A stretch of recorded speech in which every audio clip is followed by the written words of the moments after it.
All right, welcome in-game live, and we are PrimeTime here on the SportsGrid network. Happy Monday now. Can you believe it? 22 days into January. We've only got a couple of more football games left. Got a ton of college basketball heading into what is known as Madness, the month of March. And we still got a lot to be decided here in the NBA, NHL, and don't look now. We are simply a couple of weeks away from pitchers and catchers reporting. Yes, it is never too early to start thinking about pitchers and catchers.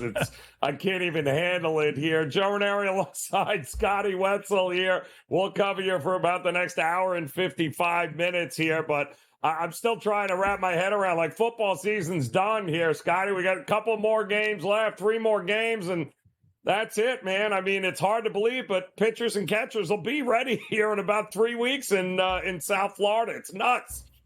Yeah, funny how they had that situated, right? You know, it used to be you had like about a month or so gap, beginning of January. Yeah. We'll date ourselves of the Super Bowl, and pitchers and catchers not until mid-February. Good solid month, just kind of like, take a breath. But nope, not anymore. God forbid we should have a sports weekend without something crazy going on. So I'm one that actually enjoys the offseason, Joe. I really do. I really enjoy, like, without having a dog in the fight of the World Series winner this year. But still, it's just like you get to appreciate being a champion just a little bit longer. Man, you literally got 2 months in sports, and you're right back at it again. I mean, it is crazy. So, but decent slate of games. Well, we look around. Yeah, I mean, we always look forward to, July, the dog days of summer, when it's only baseball and it's, we can breathe a little bit here. But you go from March Madness to the NBA playoffs, to the NBA Finals, to the Stanley Cup playoffs, to the Stanley Cup, and you get that month and a half just to be able to breathe over the summer before college football starts, and we do it all over again. Loaded slate here tonight in the association here. A bunch of games getting ready to tip off here at this 8 o'clock hour, including a lot of eyes going to be on this Celtics-Mavs game coming up in Dallas. We've got Hornets, Timberwolves, Bulls, Suns a little bit later, as well as the Hawks and the Kings. How in the hell the Kings are laying 8.5 points against anybody is a bit head-scratching here. But it does appear as though the Bucks have their hands full tonight, Scotty. I'm showing 48 apiece right now, which is kind of hard to believe. But the Pistons are given – this is another team. Like, the Bucks shouldn't be laying 12 points, 13 points against anybody. A team that can't play any defense can't be laying that many points, Scotty. It worries me. What did you think about some of these early games here tonight? Yeah, I tell you, this Bucks team, Joe, if you look at their against the spread record, it's just a couple of games under 500. But, we all have these certain teams. I swear, every single time I put American money on the Milwaukee Bucks, they don't cover. Or even if I don't, even if I just notice the score and think about, am I going to bet them tonight?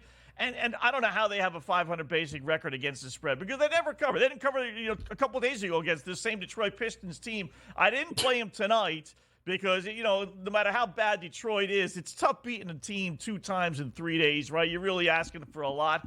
But I will say this, Detroit has won against the Detroit Pistons 20 of their last 21 games. 20-1, including 8 in a row. So you're right, I got it tied as well.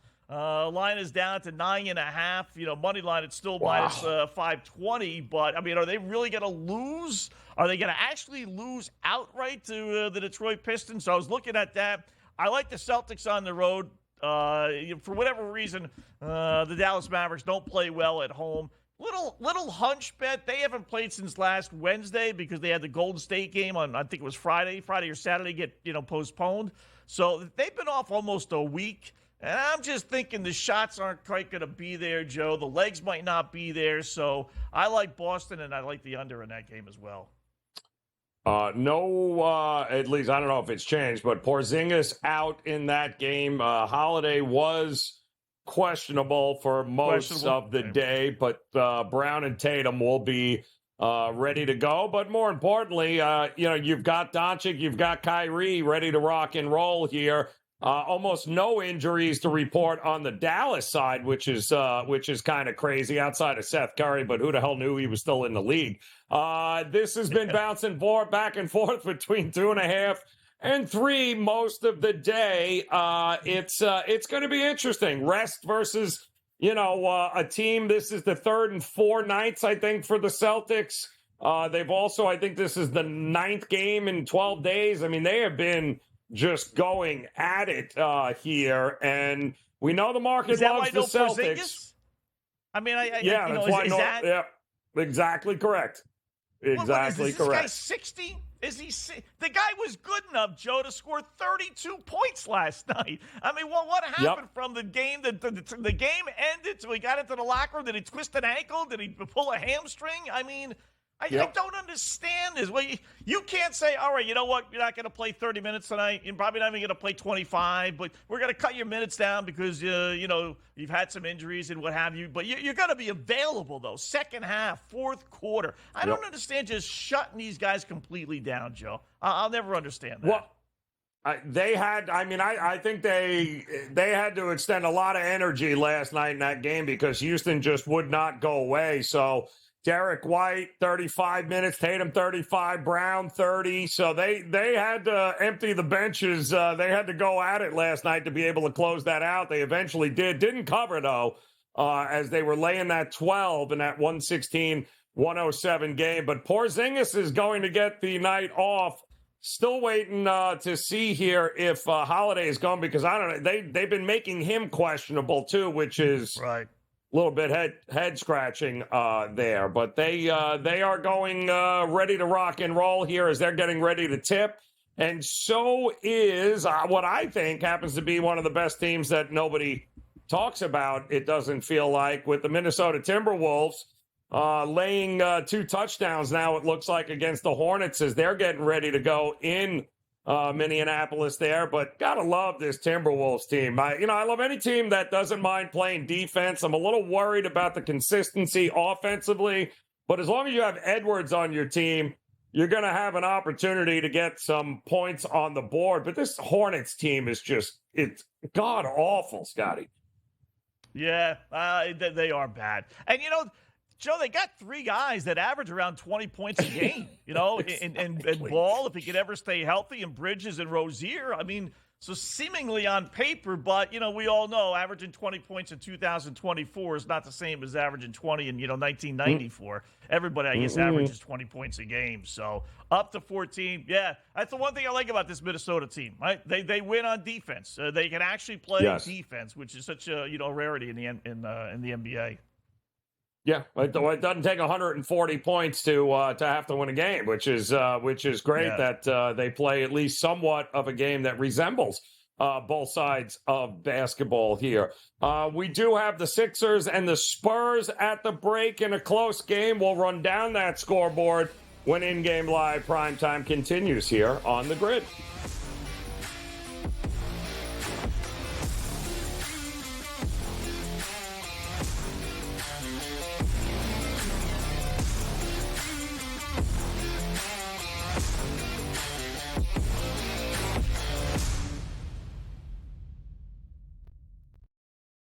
Quarterback at quarterback. We're going to lay some juice. We're going to have some dog prices, and we're going to go right in the middle. Because I don't know what they're doing. To me, they're in a complete rebuild, Kev. Go run, run, run. That's where overbackers on this 51.5 shot. So right now, we saw a little bit more over money, but it's hovering right around. The winner of this game will be the division I favorite. don't care if they win, because all we care about is the money, baby, the money. Pro Football Today. It's smarter to be on SportsGrid.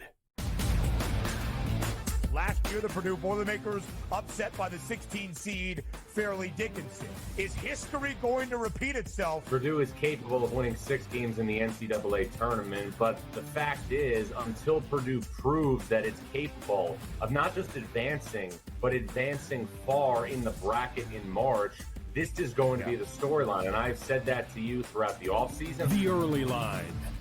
Only on SportsGrid. I'm not going to lie. I'm a Knicks fan. I feel bad for Obi Toppin. I mean, Obi Toppin was backing up Julius Randle. And then he got his opportunity. Indiana was playing great, didn't play deep, brought him off the bench. And now they got Pascal Siakam, and now he's going into a free agent year. So Obi may be looking for a new home. But I do like that fast break if it's Halliburton with Obi and Siakam. Betting above the rim, only on SportsGrid. They were best friends. Like like Siakam's best friend on the team was Chris Boucher. Chris Boucher's best friend on the team was Pascal Siakam. They're not American, right? So there's different cliques in the NBA. And they were very, very tight. So Chris Boucher, I got rattled like seeing Chris Boucher and thinking about the memories, but Raptors responded. Sports Rage Late Night, only on SportsGrid. One that's been to a sporting event, the atmosphere before a game, I think Game Time Decisions has that same exact atmosphere. This is our arena. This is what we do. There is going to be an energy to Game Time Decisions that you will feel night in and night out. The excitement you get when you lock your bets in, when you're figuring out what you want to do, we can zone in on the biggest games each night. I want this to be the place that people come to before the games start so they feel as ready as possible to lock in their cards. We are going to hit every single one of those markets that you need to know about. We're going to go through every single thing, and I've got a great team behind me that's going to help me get the job done. There is not going to be a better place, I promise you, than Game Time Decisions to get that new information, react to it, and be able to then bet accordingly. We will have everything at our disposal, and we will use that to our advantage. I'm Kevin Walsh. Tune into Game Time Decisions from 6 to 8 p.m. Eastern on SportsGrid.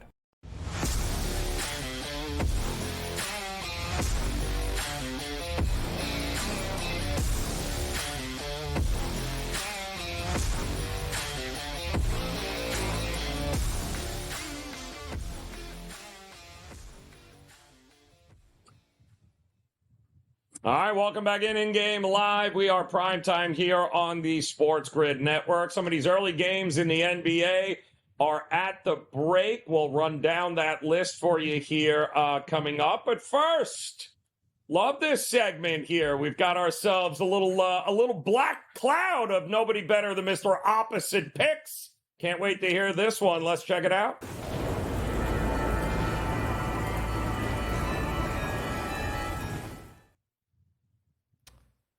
Yes, the black cloud, Joe, is back in action. Actually, it's a mini black cloud because we had two black clouds today. One is already in full force. Winnipeg Jets and my beloved Boston Bruins. You know, Joe, Winnipeg, I know there's not a lot of hockey gamblers out there, but Winnipeg has held their opponent to 2 goals or less in 21 of their last 22 games. So you got to bet under Bruins tonight, right? 2-1 Boston after one already. It's amazing. So black cloud number 2 in effect. We're going to go to the college basketball scene where we got Florida A&M versus Mississippi Valley State. And most are saying, what the fudge is that?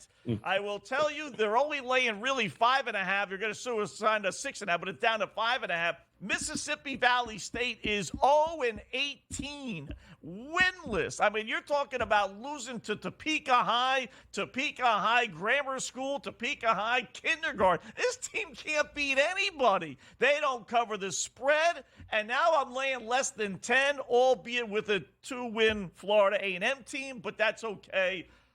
We got to go with Florida A&M. There's no way in the world this Mississippi Valley State team, which loses games regularly by 30-plus points. I've seen 40-point spreads, believe it or not, against Mississippi Valley State this year. Laying only 5.5, 6, absolute must-play on Florida A&M.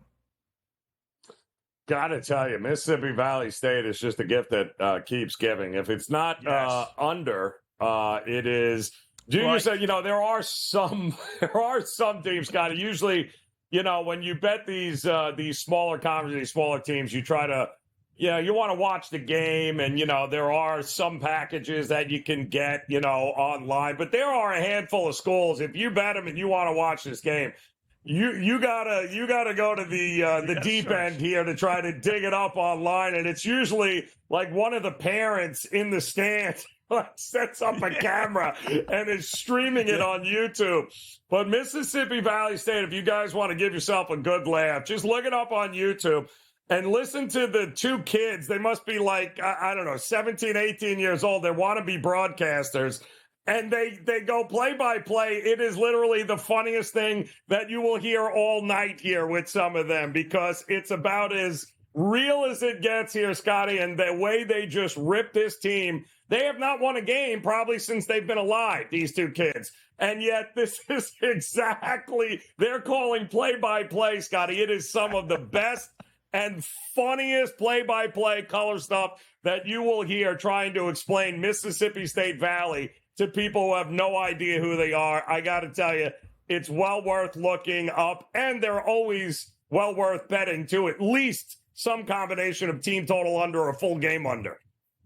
Yeah, I have not. Yeah, that's great. That's great that you've actually gone to that depth to check out Mississippi Valley. No one knows basketball like Joe. I mean, I got to tell you, that deserves a tip of the cap. You're going to YouTube to watch these two kids. I got to do with that if it's that funny, because, I mean, listen, they lose every game by 30, 40 points. So if these guys aren't pulling any punches, these kids, oh, my goodness, what they could be saying.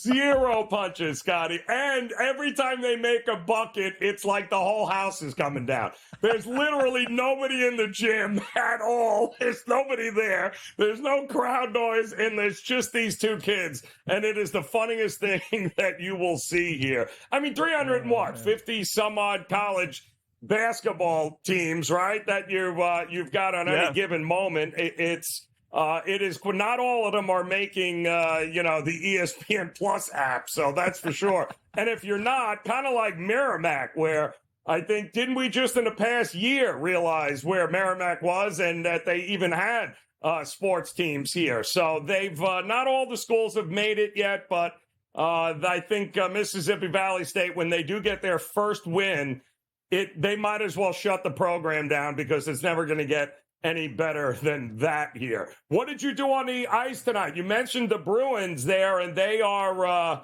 continuing to roll here. But, so does Winnipeg. I mean, Winnipeg has been pretty darn good, too. I'm shocked they gave up two that quick in the first period there, Scotty, for a 2-1 game. Yeah, they gave up a goal 2.5 minutes in, right? I'm all psyched. There's the big play again. You look at it, and I didn't believe it. I said, that can't be, right? Sometimes you get some stats, Joe, that are like, I got to check this out, right? But if you look, Winnipeg has given up 2 goals or less in 21 of their last 22 games. And if you don't bet hockey, they generally post the number at 2.5. You'll never see a 1.5. So if you bet, in fact, the only time they gave up 3 was against Montreal in overtime. So they haven't given up 3 goals in regulation in 22 straight games. So, and someone told me that a couple of games ago. I played it one time. I did hit last time. I said, you know what, you got to do it. You're getting odds on some of these things as well, because it's so rare to keep a team to 2 goals. And Boston was plus 130 tonight. But like I said, Boston scored 2 minutes in. 2 minutes in, I was already disgusted. My first bet of the day, right, a 7 o'clock game. I can't even get situated on the train on the right end before I'm already agitated with the Bruins scoring a goal. And they added one more, so it's 2-1 Boston as they play the second period here. So still have hope, but it doesn't look good. Did like the Devils. I always play over in Devil games. It was 6, not even 6.5 today against Vegas, and it's 3-2 in the second period. So over/under now on that one is 8.5.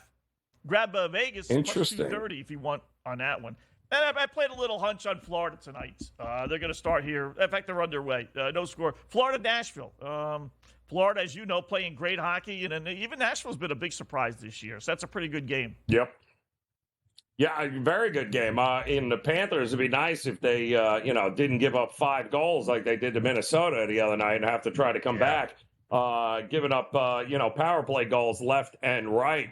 But they just dropped the ice, so nothing there. And we do have Penguins, Coyotes, the Canucks coming up a little bit later against the Blackhawks there. And then the Sharks and Kings. Why are the Kings a $4 favorite over anybody here, Scotty? They can't score. Why would you lay $4 with the Kings against the Sharks here? It makes no sense. This is a Scotty Wetzel special here, this game. Well, I will say this dopey San Jose Sharks team, and those that follow us on week as me and Joe, this team, you talk about a hockey team giving you odds. I swear to God, they have, 10 wins, 8 wins, 7 wins, whatever. I must have bet against them all 7 or 8 of those wins, every single one. Yep. I mean, they have 2 wins in their last, 20 games, literally. They're 2-18, their last 20. So I know the Kings have been struggling. They did win last time out, beat the Rangers 2-1, so maybe they're turning things around.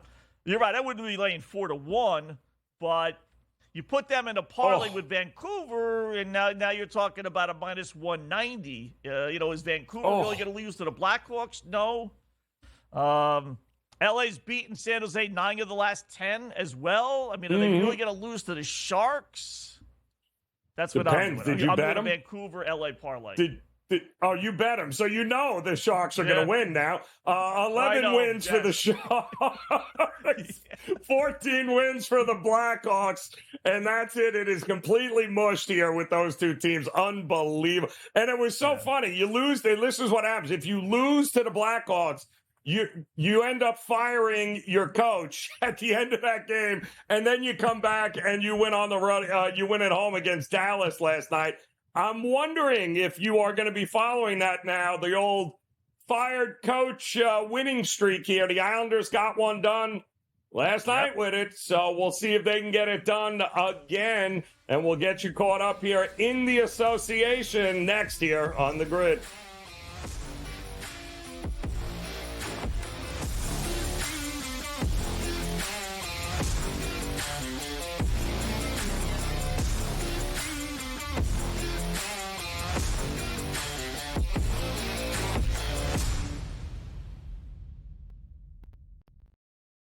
Quarterback at quarterback. We're going to lay some juice. We're going to have some dog prices, and we're going to go right in the middle. Because I don't know what they're doing. To me, they're in a complete rebuild, Kev. Go run, run, run. That's where overbackers on this 51.5 shot. So right now, we saw a little bit more over money, but it's hovering right around. The winner of this game will be the division favorite. I don't care if they win, because all we care about is the money, baby, the money. Pro football today. It's smarter to be on SportsGrid. Last year, the Purdue Boilermakers upset by the 16 seed Fairleigh Dickinson. Is history going to repeat itself? Purdue is capable of winning 6 games in the NCAA tournament, but the fact is, until Purdue proves that it's capable of not just advancing, but advancing far in the bracket in March, this is going to be the storyline. And I've said that to you throughout the offseason. The early line, only on SportsGrid. I'm not going to lie. I'm a Knicks fan. I feel bad for Obi Toppin. I mean, Obi Toppin was backing up Julius Randle, and then he got his opportunity. Indiana was playing great, didn't play deep, brought him off the bench, and now they got Pascal Siakam, and now he's going into a free agent year. So Obi may be looking for a new home. But I do like that fast break if it's Halliburton with Obi and Siakam. Betting above the rim, only on SportsGrid. They were best friends. Siakam's best friend on the team was Chris Boucher. Chris Boucher's best friend on the team was Pascal Siakam. They're not American, right? So there's different cliques in the NBA, and they were very, very tight. So Chris Boucher, I got rattled seeing Chris Boucher and thinking about the memories. But Raptors responded. Sports Rage Late Night, only on SportsGrid. One that's been to a sporting event. The atmosphere before a game, I think Game Time Decisions has that same exact atmosphere. This is our arena. This is what we do. There is going to be an energy to Game Time Decisions that you will feel night in and night out. The excitement you get when you lock your bets in, when you're figuring out what you want to do, we can zone in on the biggest games each night. I want this to be the place that people come to before the games start so they feel as ready as possible to lock in their cards. We are going to hit every single one of those markets that you need to know about. We're going to go through every single thing, and I've got a great team behind me that's going to help me get the job done. There is not going to be a better place, I promise you, than Game Time Decisions to get that new information, react to it, and be able to then bet accordingly. We will have everything at our disposal, and we will use that to our advantage. I'm Kevin Walsh. Tune into Game Time Decisions from 6 to 8 p.m. Eastern on SportsGrid.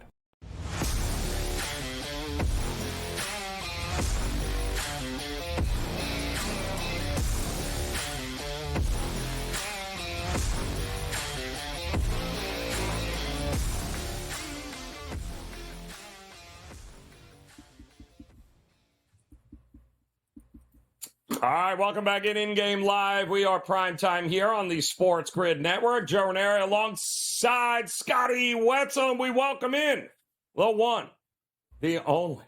It is Coach James Young in the house with an absolutely nice slate of games here, Coach. We've been scratching our heads with some of these lines tonight, like the double digits with Milwaukee, which always seems to just, we shake our heads every time you got to lay 12 or 13 points with them. No idea why Toronto would be laying 7 even against Memphis. Was there a line or two that stuck out to you tonight that you went, I don't know about that? I felt like Orlando's come back to the pack. And even though Cleveland was a road favorite, I took them on the money line. I thought this was easy money for a Cleveland team that's starting to play better, an Orlando team that's starting to, remember, folks, at one point, what were they? Third in the Eastern Conference. So they've kind of slid back a little bit. And not only that, they're coming off on a back-to-back.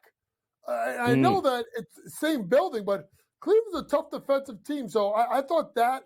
And honestly, the easiest play of the night I took was Wembanyama over 1.5 made threes. I thought it was a situation where Wemby always plays well when he goes against like these big time guys, right? So Joel Embiid, who's probably not going to come out and play him on the 3-point line, what does Wemby do? He hits 2 threes in the first 2 minutes, cashes that check. So those are the two I was looking at in the college game. I really, really liked Carolina tonight, minus a point. As much as Hubert Davis, I was scratching my head with them last year. To me, it became obvious that they had to get rid of either Davis or the other one, and Caleb Love, and they got rid of Caleb Love, and it seems like that team has gotten better as time goes along. R.J. Davis has been fantastic, and they're going against a Wake Forest team that really, folks, does not play well out of Winston-Salem. So I took North Carolina minus the points. Let me go back to Cleveland there for a second, Coach. That was like the wise guy pick tonight from my inside sources. Like Cleveland was the play, and they were actually getting 1.5 points last night.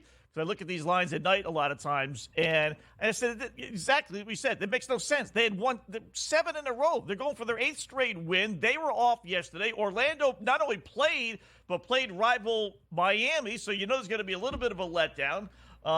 It didn't make any sense, and now they're up, 25, so third quarter. I mean, I don't assume you're going to lay 19.5, but every once in a while you do get a free gift from the boys in Vegas, huh?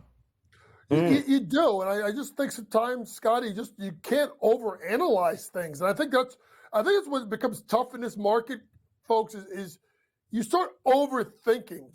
Sometimes use logic. One team's on a back-to-back, the other team is not. The team on the back-to-back is getting a big win.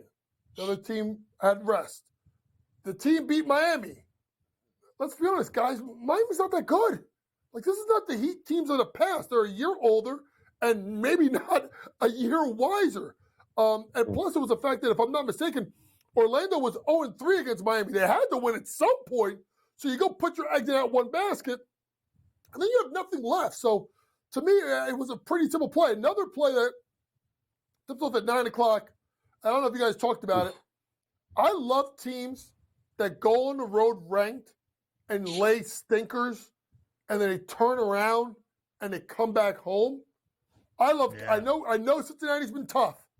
I love Kansas in this spot tonight, minus 8.5 at home. If you really dig into it, think about this. Kansas's last game was so goddamn awful. If I was Bill Self, them damn jokers wouldn't even have gotten on the plane. I would have put them on Greyhound. I wouldn't have fed them. And I would have made them so damn hungry for them to give up 91 points to a West Virginia team that I saw Monmouth had a chance of beating them. They're down 4.5 at West Virginia. And you allow a team, ready for this, to go 21-25 from the floor, 51.8% from the floor. 21-25 from the foul line, and 12 out of 21 from 3. You think that Bill Self's going to let this team do this again, coming into Fog Island? Oh, hell no. This is a big spot for Kansas. Kansas minus the points. Can't we make the argument here, though, Coach? I mean, you said Miami. It ain't Miami. It ain't the same Miami Heat team. This ain't the same KU team either. They got a lot of warts on this team. They are losing games they should not be losing, but maybe it's because maybe we're overvaluing KU. Maybe they're just not the KU of old here.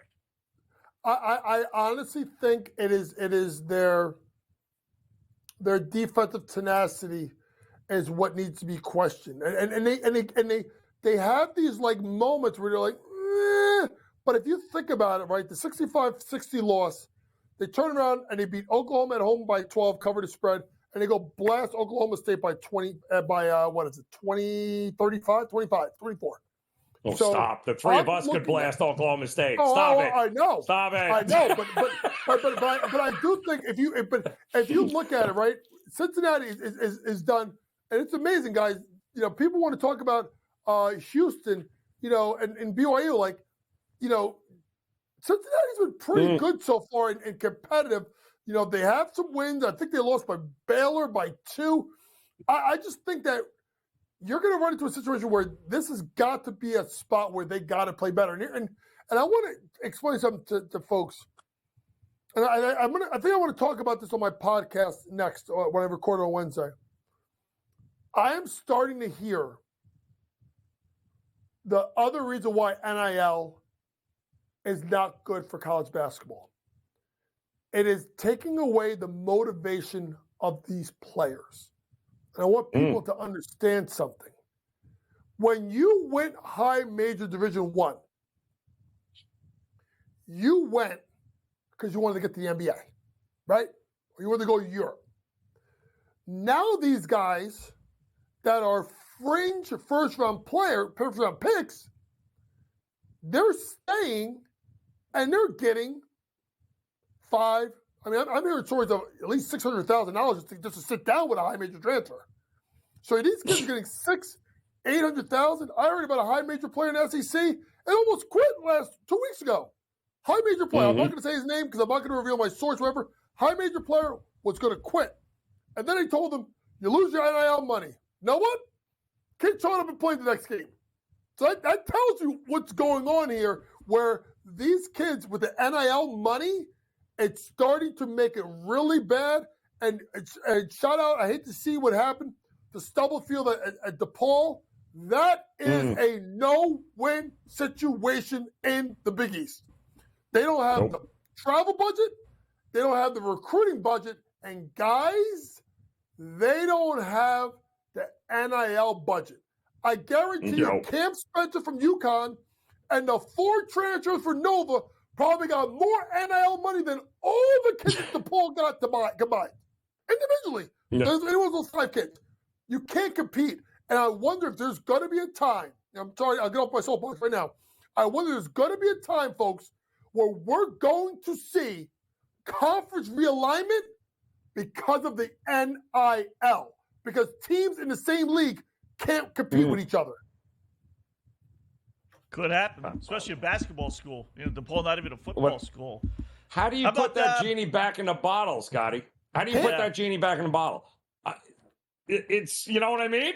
You just let it go out, and now all of a sudden you're going to how are you going to, especially in basketball, where there's way more teams in basketball than there is in college football? And listen, can we make the argument college basketball is worth more money than college football, at least on a grander scale?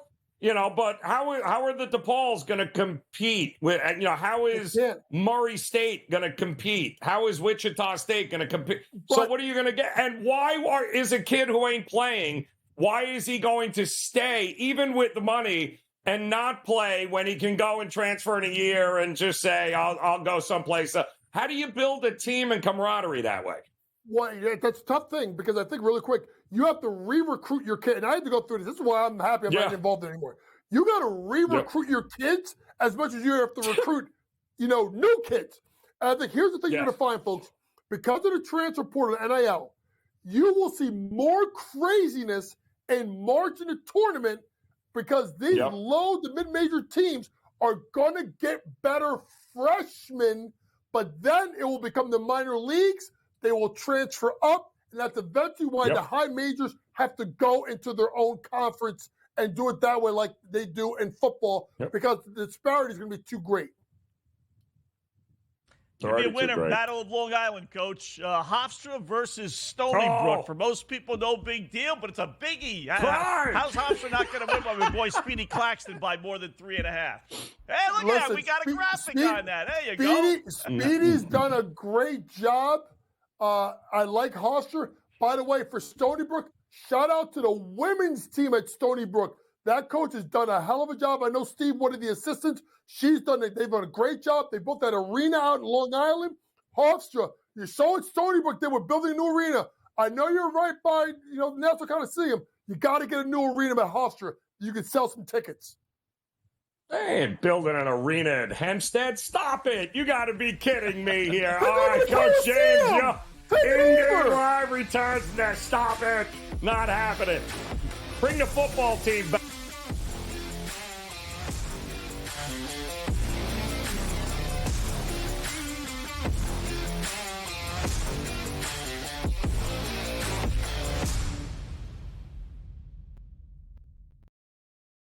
Quarterback at quarterback. We're going to lay some juice. We're going to have some dog prices, and we're going to go right in the middle. Because I don't know what they're doing. To me, they're in a complete rebuild, Kev. Go run, run, run. That's where overbackers on this 51.5 shot. So right now, we saw a little bit more over money, but it's hovering right around. The winner of this game will be the division favorite. I don't care if they win, because all we care about is the money, baby, the money. Pro Football Today. It's smarter to be on SportsGrid. Last year, the Purdue Boilermakers upset by the 16 seed Fairleigh Dickinson. Is history going to repeat itself? Purdue is capable of winning 6 games in the NCAA tournament, but the fact is, until Purdue proves that it's capable of not just advancing, but advancing far in the bracket in March, this is going to be the storyline. And I've said that to you throughout the offseason. The early line, only on SportsGrid. I'm not going to lie. I'm a Knicks fan. I feel bad for Obi Toppin. Obi Toppin was backing up Julius Randle, and then he got his opportunity in Indiana, was playing great, didn't play D, brought him off the bench, and now they got Pascal Siakam, and now he's going into a free agent year. So Obi may be looking for a new home. But I do like that fast break if it's Halliburton with Obi and Siakam. Betting above the rim, only on SportsGrid. They were best friends. Like Siakam's best friend on the team was Chris Boucher. Chris Boucher's best friend on the team was Pascal Siakam. They're not American, right? So there's different cliques in the NBA, and they were very, very tight. So Chris Boucher, I got rattled seeing Chris Boucher and thinking about the memories. But Raptors responded. Sports Rage Late Night, only on SportsGrid. One that's been to a sporting event. The atmosphere before a game, I think Game Time Decisions has that same exact atmosphere. This is our arena. This is what we do. There is going to be an energy to Game Time Decisions that you will feel night in and night out. The excitement you get when you lock your bets in, when you're figuring out what you want to do, we can zone in on the biggest games each night. I want this to be the place that people come to before the games start so they feel as ready as possible to lock in their cards. We are going to hit every single one of those markets that you need to know about. We're going to go through every single thing, and I've got a great team behind me that's going to help me get the job done. There is not going to be a better place, I promise you, than Game Time Decisions to get that new information, react to it, and be able to then bet accordingly. We will have everything at our disposal, and we will use that to our advantage. I'm Kevin Walsh. Tune into Game Time Decisions from 6 to 8 p.m. Eastern on SportsGrid.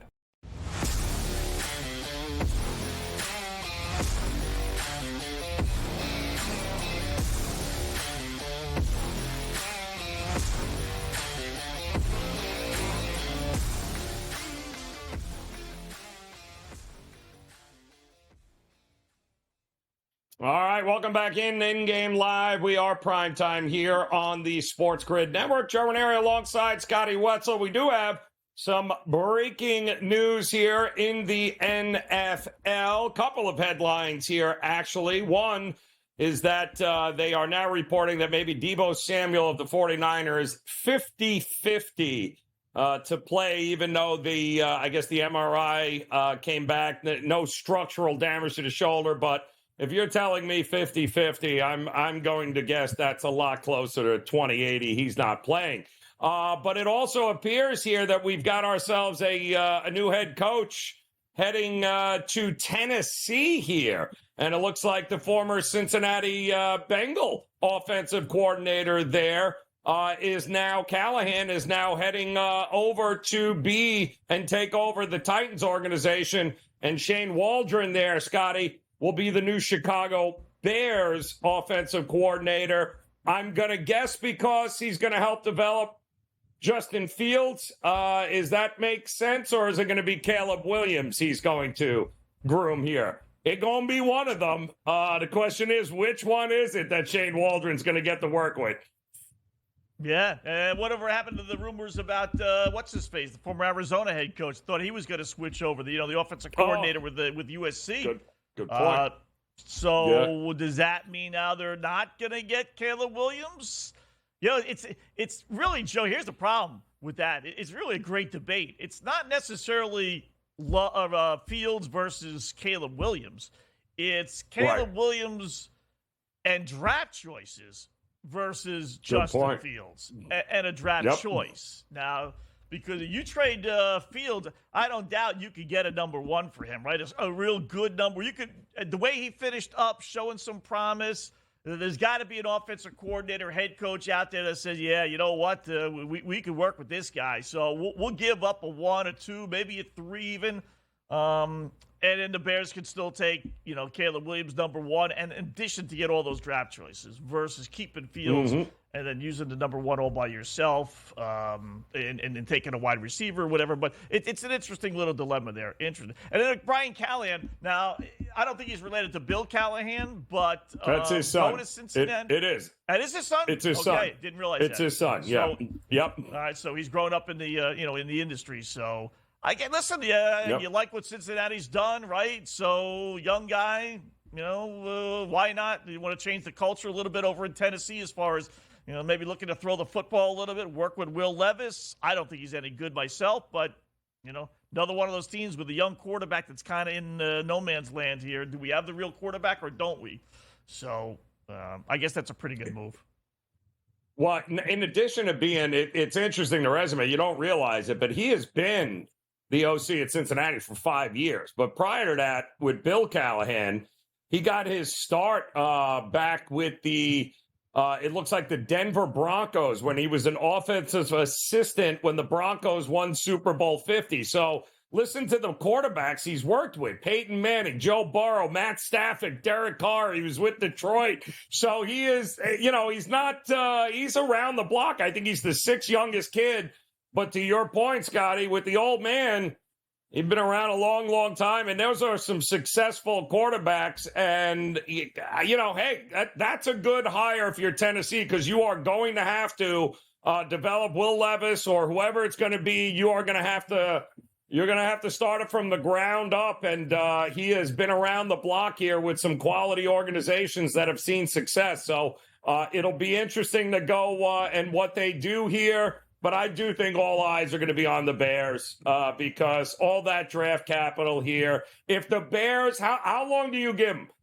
Quite honestly, how long before, if we don't start seeing the Bears in the playoffs and seeing what we saw from Green Bay this year, Scotty, it's not going to be easy just to catapult to the top of that division. So, but with all that, there is literally no excuse here for the Bears, let's say 2 to 3 years, not to be not only making playoff pushes and winning that division, but my goodness here, if you're going to go all in on whoever, this is the time to do it. But I think Fields is all right. I don't know what you think about him.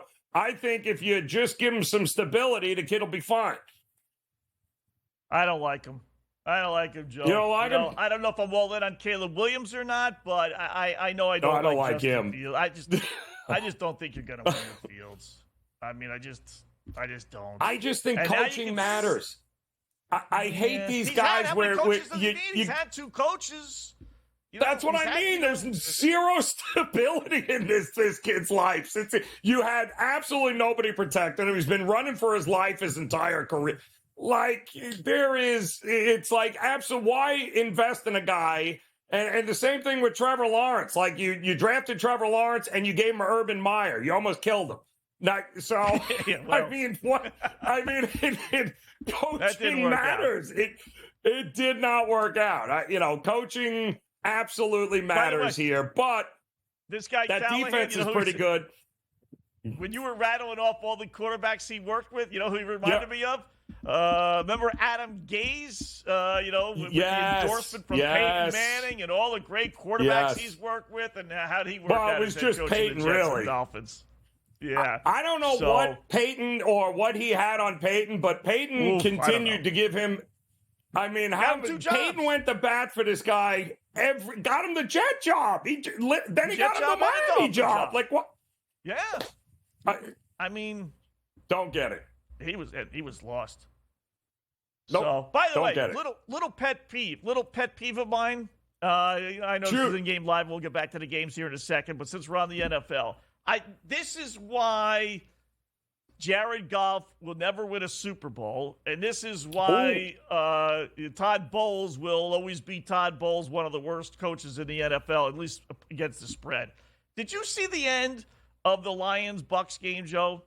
And if you didn't, most people probably weren't paying attention, which is fine.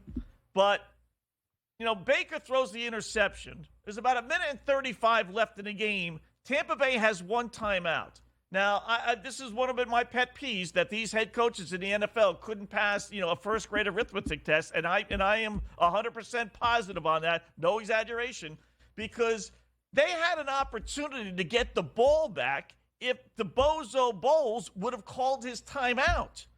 But he never did, and he let the Lions just take 3 knees, ball game over. And this is why Jared Goff's never going to win a Super Bowl, because he's too stupid to realize first-grade arithmetic either. Because the last kneel down, he wasn't taking all 40 seconds. He was taking a kneel down 30 seconds, 25 seconds into the play clock. So on that 3rd down, there were 37 seconds left. He kneels down on 3rd down. Tampa Bay, with the timeout, doesn't use the timeout and lets the final 37 seconds run off the clock, ball game over. You call a timeout, you force the Lions to kick a 50-yard field goal. They don't make it. You're going to get the ball back down 8 at your own 40-yard line. Right. Or worst comes to worst, the Lions punt the ball away. But you had a chance to get the ball back, and there's Bowles letting the Lions walk off the field. Like, what are you doing? Yep. And then Jared Goff, same thing. You can't take a knee with 15 seconds left. I mean, I think the agreement had been relayed, but which is why they ended up doing what they did there. I believe Bowles was sent in with the message that, that they were good. Right. They threw in the white flags. So that's why I don't think it mattered to Goff. It didn't matter. You know what I mean? You know what? I thought that too, Joe. I thought that too. I said, okay. But if they would have called the timeout after 1st down right away, there would have been 1:35 or so left. Okay, you used up your last timeout. You could have theoretically gotten the ball back with about 10 to 15 seconds left. Or, worse, force them to punt. And maybe you block the punt. It's the whole thing is, I just never give up. Or the problem, though, Scotty, is you force them to get 1 first down and the game's over anyway. Right. And run a play. You know what I mean? Or just at least run a play. They can't take a kneel because they got to utilize those final 15 seconds, and then maybe you strip the ball. The same thing with Green Bay. But Dan Campbell doesn't strike me as a guy that he wouldn't have taken his foot if he didn't know there wasn't going to be any resistance. You know what I mean? Campbell's not a guy that would just be like, all right, let's settle down here. If Campbell knew or thought by any intent that they were going to use that, he'd have ran it right down their throat for 3, or had Goff complete a pass for 10 yards. Like, they literally had nobody left in the secondary, Tampa. All their guys were hurt. So it was, I think the only reason Campbell did it was simply because the white flag was thrown and they were good to go, and it didn't matter to Jared Goff at that particular point. But yeah, throwing in the white flag's a different argument. Like you said, you fight until you have absolutely no reason to believe there's anything left to go. Maybe the team was finished there at that point. So, but hey, you could have blocked in the field. Anything could have happened. Anything could have happened. Yeah. That's right. What's the number one? What's the number one thing a coach tells their player? Whether it's high school, grammar school, NFL, right? Don't ever give up. That's like the number one mantra. And then we saw 2 coaches give up. Even or even Green Bay with Matt LaFleur, great coach, right? Terrific head coach. Yep. 2 timeouts in a driving rainstorm, and he let San Fran take 1 knee and walk off the field. Why? Make them snap 3 times. Now, don't just let them snap it and just, tell your defense, you know what? We're going after them. We got 35 seconds left. We got 2 timeouts. It's pouring. Let's see if they can snap the football 3 more times. Probably will, but again, you don't give up. If you're asking for a miracle, you have to let the miracle occur. I don't get it. Unless he knew the vibe on, like, his guys were done at that point, no needs to get anybody else hurt. If he felt that maybe that was it, there was nothing left worth fighting for, then I don't blame you. Get him off the field, end the game, and be done with it. You know what I mean? Because Bowles is not generally the timid kind of guy, but maybe he knew his team was done. That was it. They didn't have anything left, and what's the point? In a minute 32 there. So. Where's Greg Schiano when we need him? Remember that? Of course, I got news for you. If roles were reversed, Campbell would have, if it was Campbell on the other side, he'd have been bringing the house. He'd have brought the house. So, it's, but you got to know your team too as well, and whether or not they had thrown in the white flag, which it looked like they apparently did here. Timberwolves up 52-46 right now, early in the second there against the Hornets. They're off and running with the Mavs. 11-10 right now in the first there against the Celtics. Waiting for the Bulls Suns. We'll talk about that game, Scotty, when we come back. Give out a couple of picks there before the top of the hour when that tips off. And then, of course, the late night game coming up at 10 p.m. will be the Hawks and the Kings. And I have a feeling we're all on the same page with that one there. The Raptors are losing. I'm so glad they were laying 7, 63-55 now. In the third there, the Sixers pulling away there from Wembanyama and the Spurs. And how about Detroit? Detroit 87-81. They're down to the Bucks. That could go down to the wire. We'll have more on the association next year on the Grid.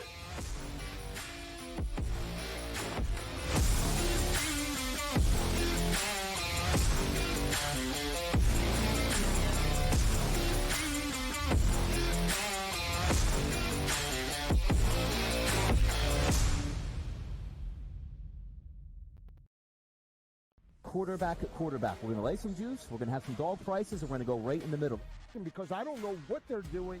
To me, they're in a complete rebuild, Kev. Go run. That's where overbackers on this 51.5 shot. So right now, we saw a little bit more over money, but it's hovering right around. The winner of this game will be the division favorite. I don't care if they win, because all we care about is the money, baby. The money. Pro Football Today. It's smarter to be on SportsGrid. Last year, the Purdue Boilermakers upset by the 16 seed Fairleigh Dickinson. Is history going to repeat itself? Purdue is capable of winning 6 games in the NCAA tournament, but the fact is, until Purdue proves that it's capable of not just advancing, but advancing far in the bracket in March, this is going to be the storyline. And I've said that to you throughout the offseason. The Early Line, only on SportsGrid. I'm not going to lie. I'm a Knicks fan. I feel bad for Obi Toppin. Obi Toppin was backing up Julius Randle, and then he got his opportunity in Indiana, was playing great, didn't play D, brought him off the bench, And now they got Pascal Siakam, and now he's going to a free agent year. So Obi may be looking for a new home.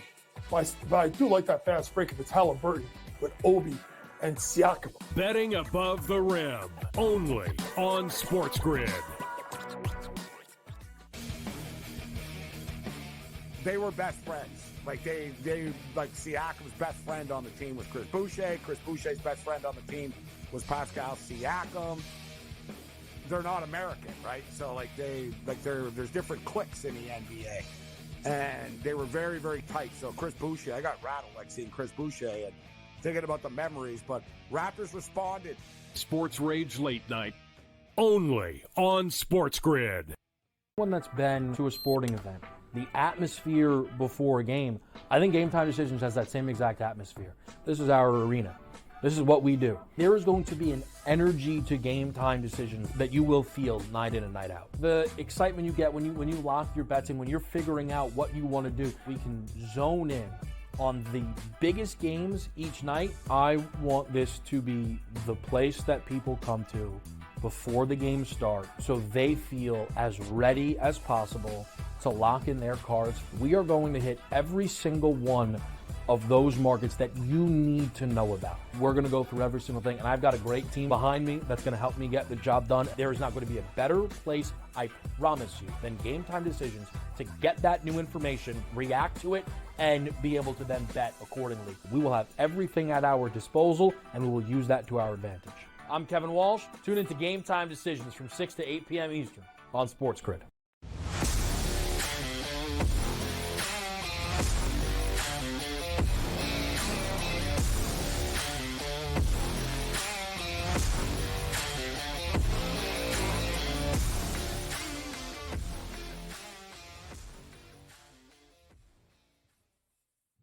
All right, listen, looking to wrap up this hour of in-game live prime time. We got more to come here, though, including tip-off here in just a couple of minutes. Phoenix, everyone's favorite team to gush over now here, Scotty. The big three, Durant, Beal, Booker.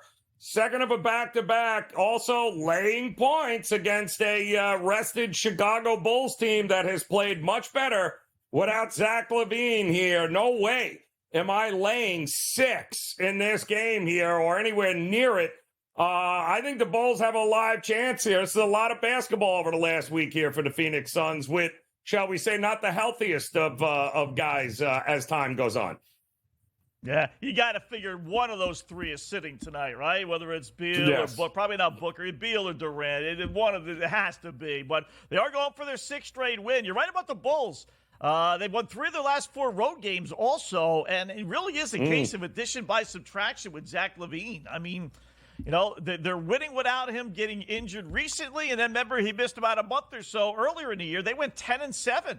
So, I don't know. He's a good player. I'd probably take him on my team. I don't think he's a product of 2024. I think he's a pretty good player, gets his points, but they clearly are a little bit better without him playing. So, yeah, I don't like betting on teams. I think it could lose, but I'll grab the 6 in this one.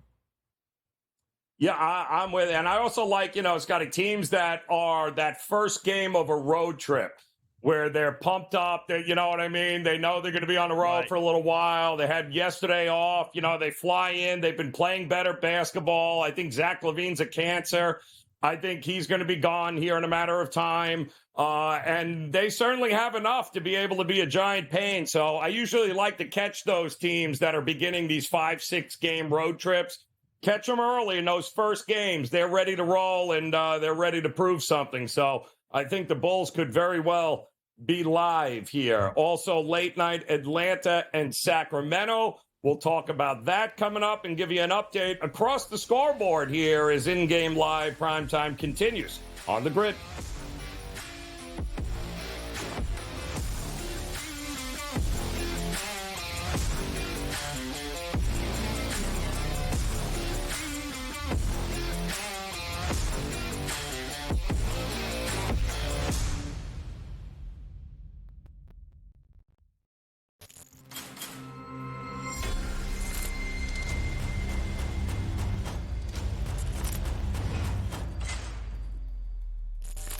It's smarter to be on SportsGrid.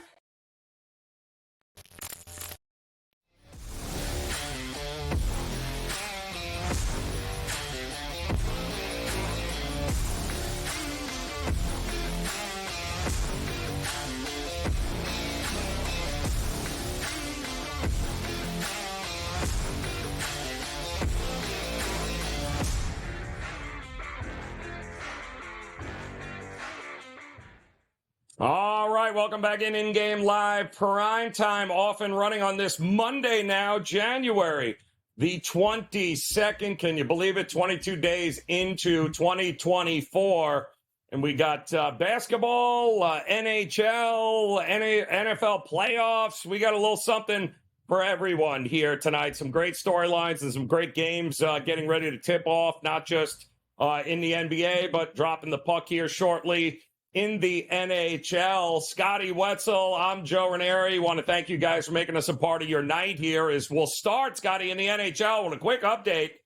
You know, the guys behind the scenes here were screaming last hour about Golden Knights plus 405 right now, down 3-1 against the Devils.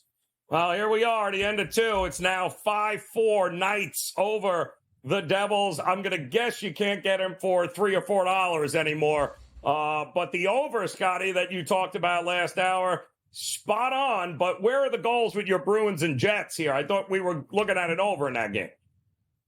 This is classic gambling, Joe. Just absolutely classic gambling, right? You got the great trend that says under Bruins, 21, last 22 Winnipeg Jet opponents have scored 2 goals or less, so you bet the under 2.5. What happened? You think you got a winner. What happens? Bruins score 2 minutes in. They get 2 goals in the first period. You're all ready to rip up the ticket. It's a loser, right?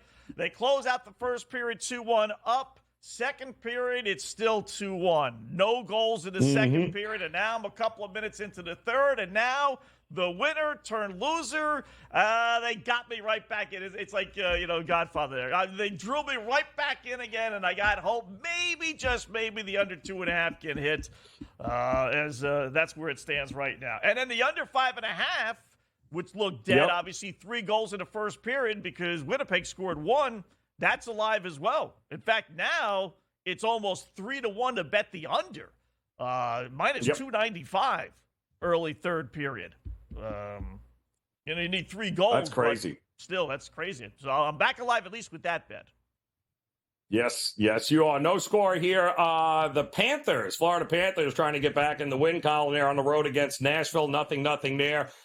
Penguins, Coyotes about to drop there in that YMCA arena in Arizona, and then the 2 late games with the 2 worst NHL teams known to mankind, the Blackhawks, Canucks taking on, and then Sharks, Knights coming up top of the hour. In the NBA, once again, I laid double digits with the Bucks at your own peril. Very hard for teams who play 0 defense to win anything by margin, even against teams like the Pistons, Scotty. 93-92, 10 minutes to go in the game. But once again, you don't play any defense. Very hard to win by double digits, especially with a young team like the Pistons, who obviously hasn't given up on the season. So I still think the Bucks win this, but I'll be damned if I was going to lay 12, 13 points here pregame on this one. Yeah, can't do it. You can't do it with this Bucks team. They just don't blow teams out like they did before for whatever reason. And then back-to-back games against Detroit. They're beating them 20 out of their last 21 meetings like we talked about earlier. So no doubt they'll win. But they were minus 2,200 a few moments ago when they were leading by about 5 or 6. It wasn't a lot. And it's down to, minus 5-1. And it's a pick-em game. I don't know, when do we buy in and maybe put a couple shekels on the Pistons? Is it possible that Detroit could actually win this game? Or do we lay the 5-1 knowing that, Milwaukee goes up by 10 or even 5 or 6 and it'll be back to minus 15-1. Then you can bet a little bit on Detroit the other way if you have the guts to lay the 5-1 right now. The numbers say get to about the 5.5 mark. If the Pistons are still tied or in front, that would be the best number you're probably going to get, because at that point, the second team, those second bench players, right, will probably be coming out of the game. It'll be, you'll get the A team for the Bucks in there for that final 5.5, 6 minute push there. And if the Pistons are real, well, then they should keep this thing a 1-score game, and then it becomes a time issue with what the odds and the algorithm give you. So if there's 9.5 minutes to go here, we'll keep an eye on this when we get to about the 5-minute mark and see what that number will be here. But again, they're in for a battle. Also, looks like the 76ers pulled away 114-101 over the Spurs. Not a shocker there, but how about the Raptors and the market thinking we should lay 7 points with them at home if we're against a depleted Grizzlies team? I get it. But my goodness, this Raptors team is not good. Even with the trade, they haven't been good. And they're down 78-64 here, Scotty. It's the Hornets and Timberwolves that have me interested. 68-64 at the break. Didn't we say, were we not just applauding Minnesota and the defense last hour, Scotty? Where is it? You got to be kidding me. 64 points. Forget about the fact they're only leading by 4. That it's an NBA game, no big deal. But it's not, 54-50 or even 64-60. It's 68-64. Every team, there's a team in every sport. For me, San Jose in hockey, like I talked about, Minnesota's that team in the NBA for me, Joe. No matter what I do, I dictate. My little measly, squeezely little bet dictates whether Minnesota will either play defense or not, or win the game or not. I never win with this dopey team. Did like them. I did play the under, figured it'd be a low-scoring game, and we got 68-64. It's locked right now. I'm waiting for the lines to come up to see what they offer us. But 132 points. Sometimes they want to play, other times they don't want to play. Amazing. Scotty, it's worse. It's actually worse than this. Karl Anthony Towns has 44 points in this game in the first half. 44 points. That's not a mystery. Nobody else has more than 7. Karl Anthony Towns dropped 44 of the 69 points Minnesota scored in his first half, and they can't pull away, Sky. He can't even rest in the second half. What is he going to drop? Could this be a 90-point night here? Because Charlotte ain't going to play no defense. And something must have happened because FanDuel just gave them one more point. Now they got 69 points, so it's now 69. It was a 3 at the yes. Oh, yeah, okay, no. It was. Yeah, it was. They thought it was a 2. It was actually a 3 before the break. He's going to have to keep shooting though. What do you think they listed total? Right now it's blank. 44 points, 70. Close game. He's not going to. It's not like he's going to be pulled. 65? We'll look this up. When is the last time somebody dropped 70 in a game? We'll have that answer for you because history could be in the making here tonight. We'll talk about it next here on the grid. Crazy.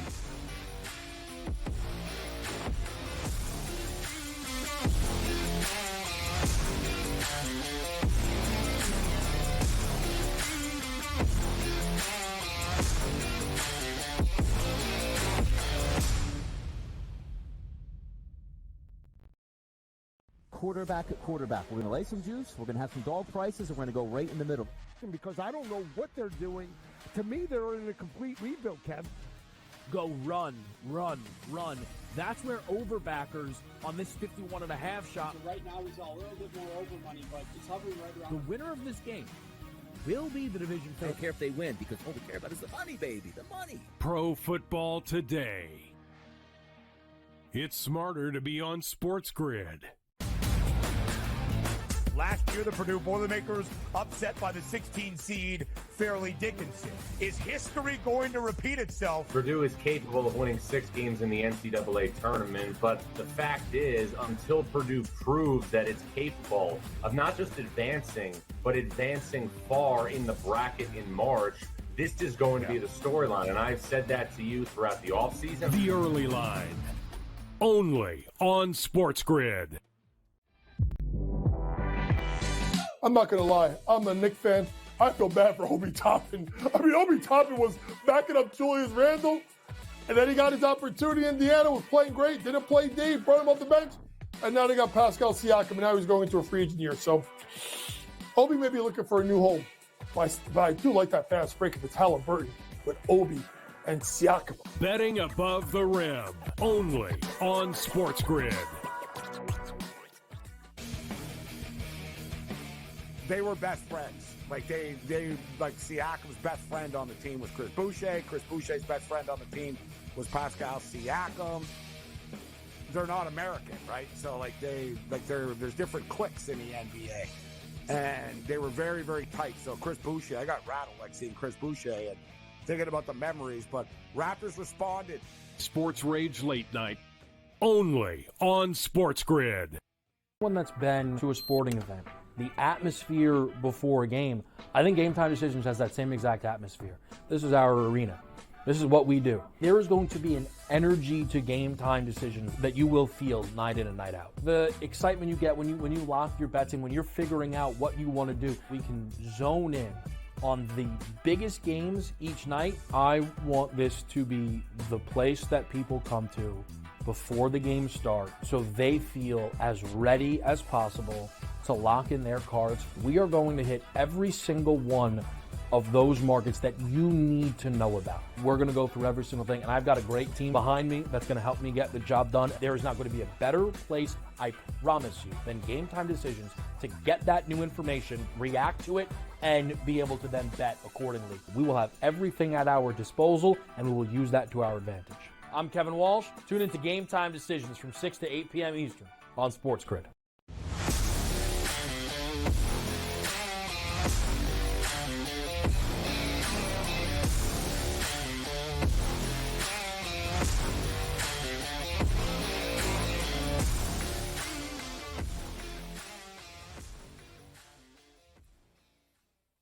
All right, welcome back. We got history in the making here of sorts tonight. In-game live primetime on the SportsGrid Network. Joe Raineri alongside Scotty Wetzel.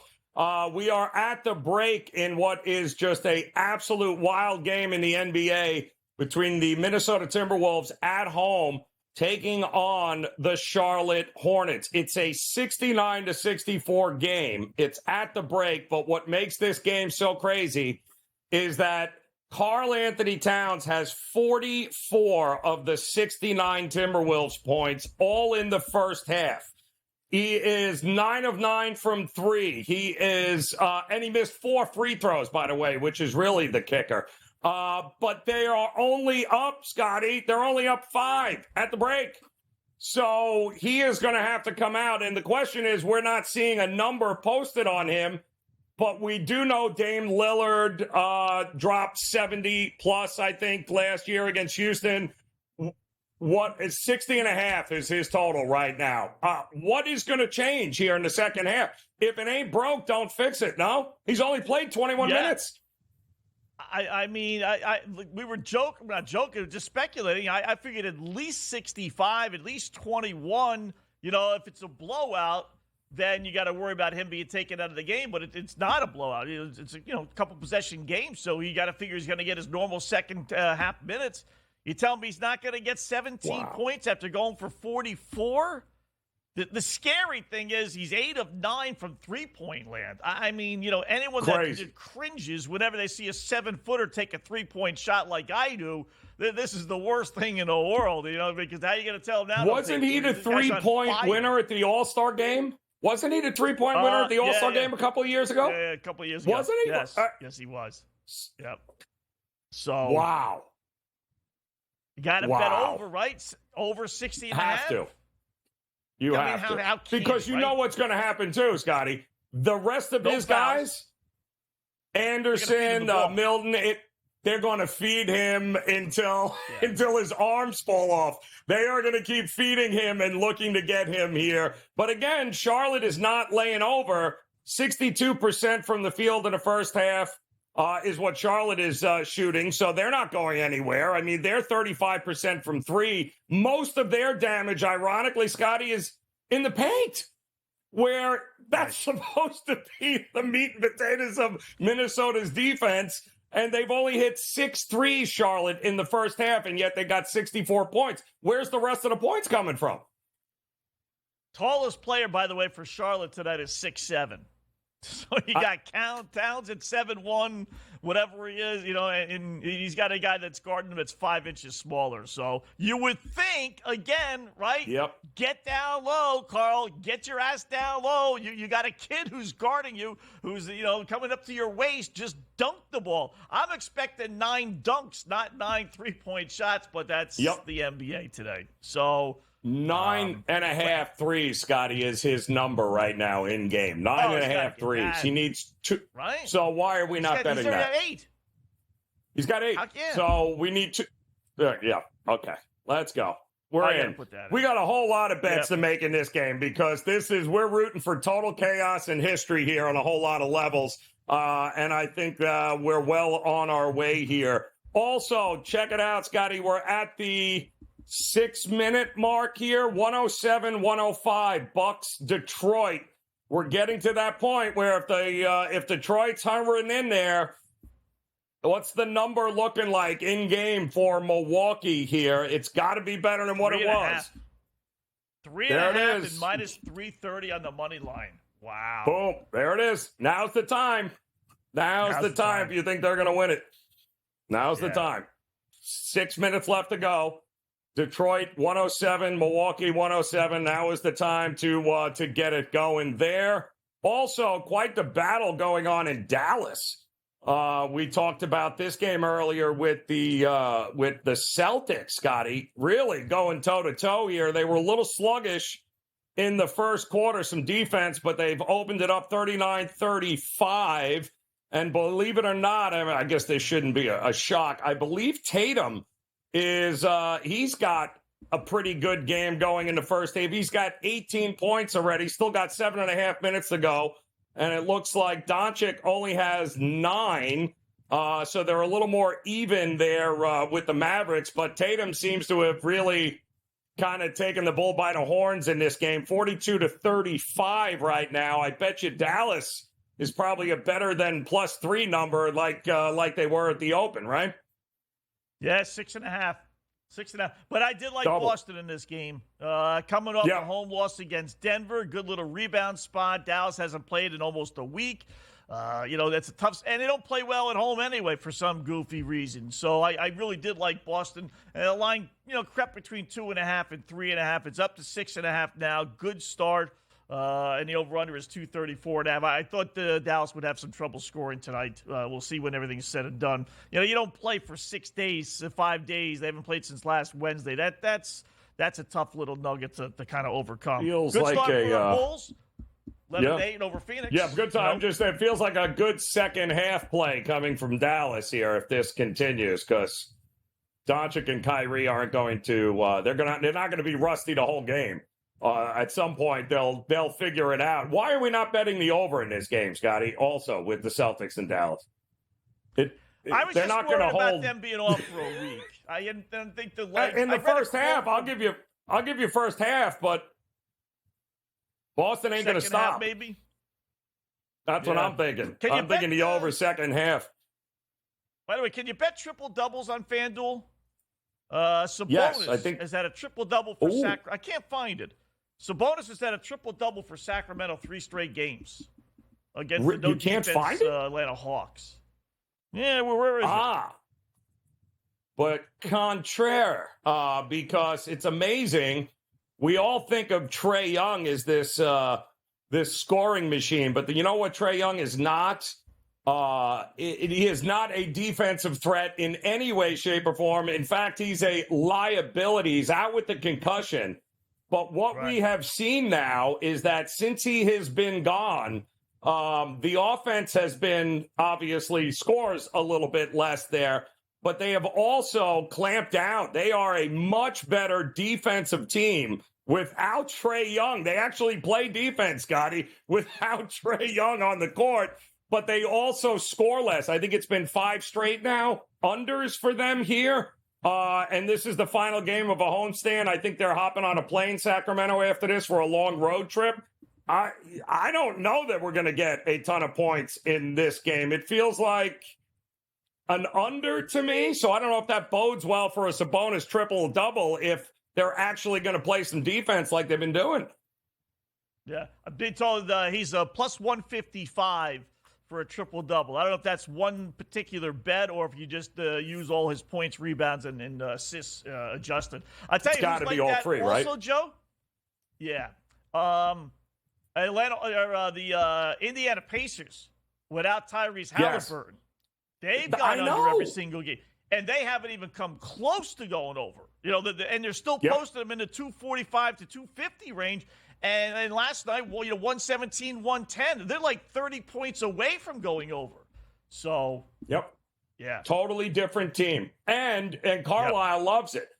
Carlisle's been preaching. This is how we have to play, guys. This is, as the season progresses, that is what Mike Brown has been screaming about at Sacramento. Like, dude, we can't just expect to go out and drop $150. But we have to play some defense because, not every night is going to be great. But it's amazing. You take the star players out, Trae Young, Halliburton, and what are you left with? A whole lot of guys that are playing a whole lot more defense than you thought at first. So, interesting one in that coming up top of the hour. And you mentioned the Bulls and the Suns. Where are we at in that game right now, Scotty? We got, let's see, Bulls are leading by a count of, survey says, 19-13.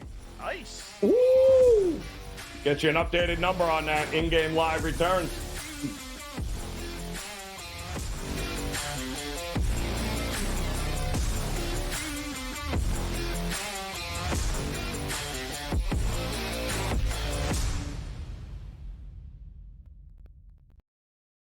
Quarterback at quarterback. We're going to lay some juice. We're going to have some dog prices, and we're going to go right in the middle.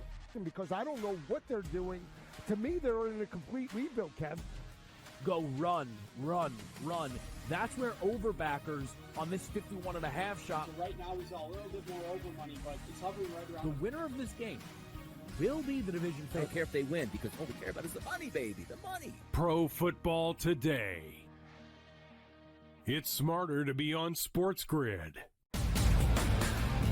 Last year, the Purdue Boilermakers upset by the 16 seed Fairleigh Dickinson. Is history going to repeat itself? Purdue is capable of winning 6 games in the NCAA tournament, but the fact is, until Purdue proves that it's capable of not just advancing, but advancing far in the bracket in March, this is going to be the storyline. And I've said that to you throughout the offseason. The early line, only on SportsGrid. I'm not going to lie. I'm a Knicks fan.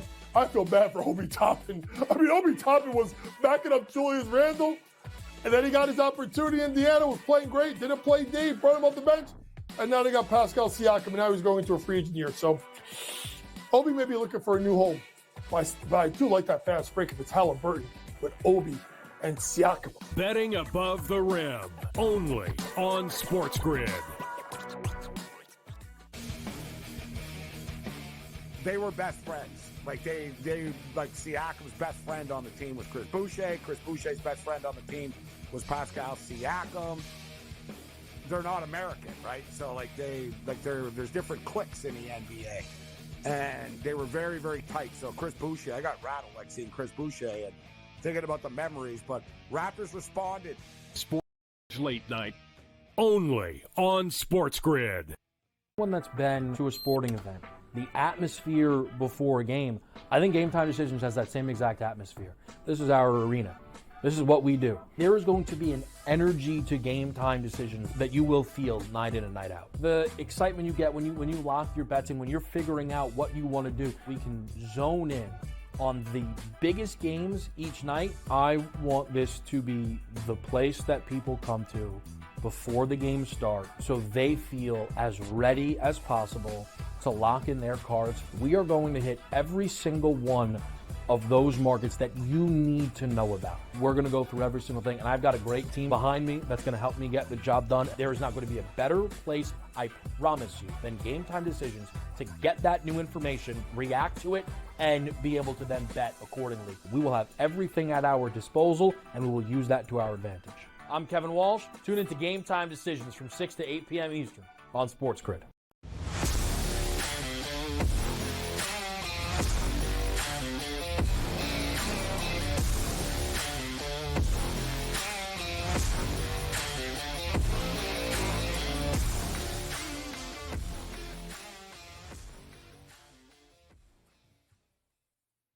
All right, welcome back in-game live. We are prime time here, and we got a lot of prime time games happening right now on the hardwood here. Joe Raineri alongside Scotty, Wetzel, let's get you caught up here because we do have some updates in the NFL we're going to get you caught up with as it is hiring season and teams are gobbling up those hot coordinators. Still plenty of vacancies for head coaches, though, that we've got to keep an eye on. But, Scotty, we talked about it earlier. We said 3.5 in a 107-107 game. That's what the number was down with about 5 minutes left. And certainly hope folks that may have been watching were able to get that number with the Bucs, because I'm going to think it's not the same number anymore against Detroit, is it?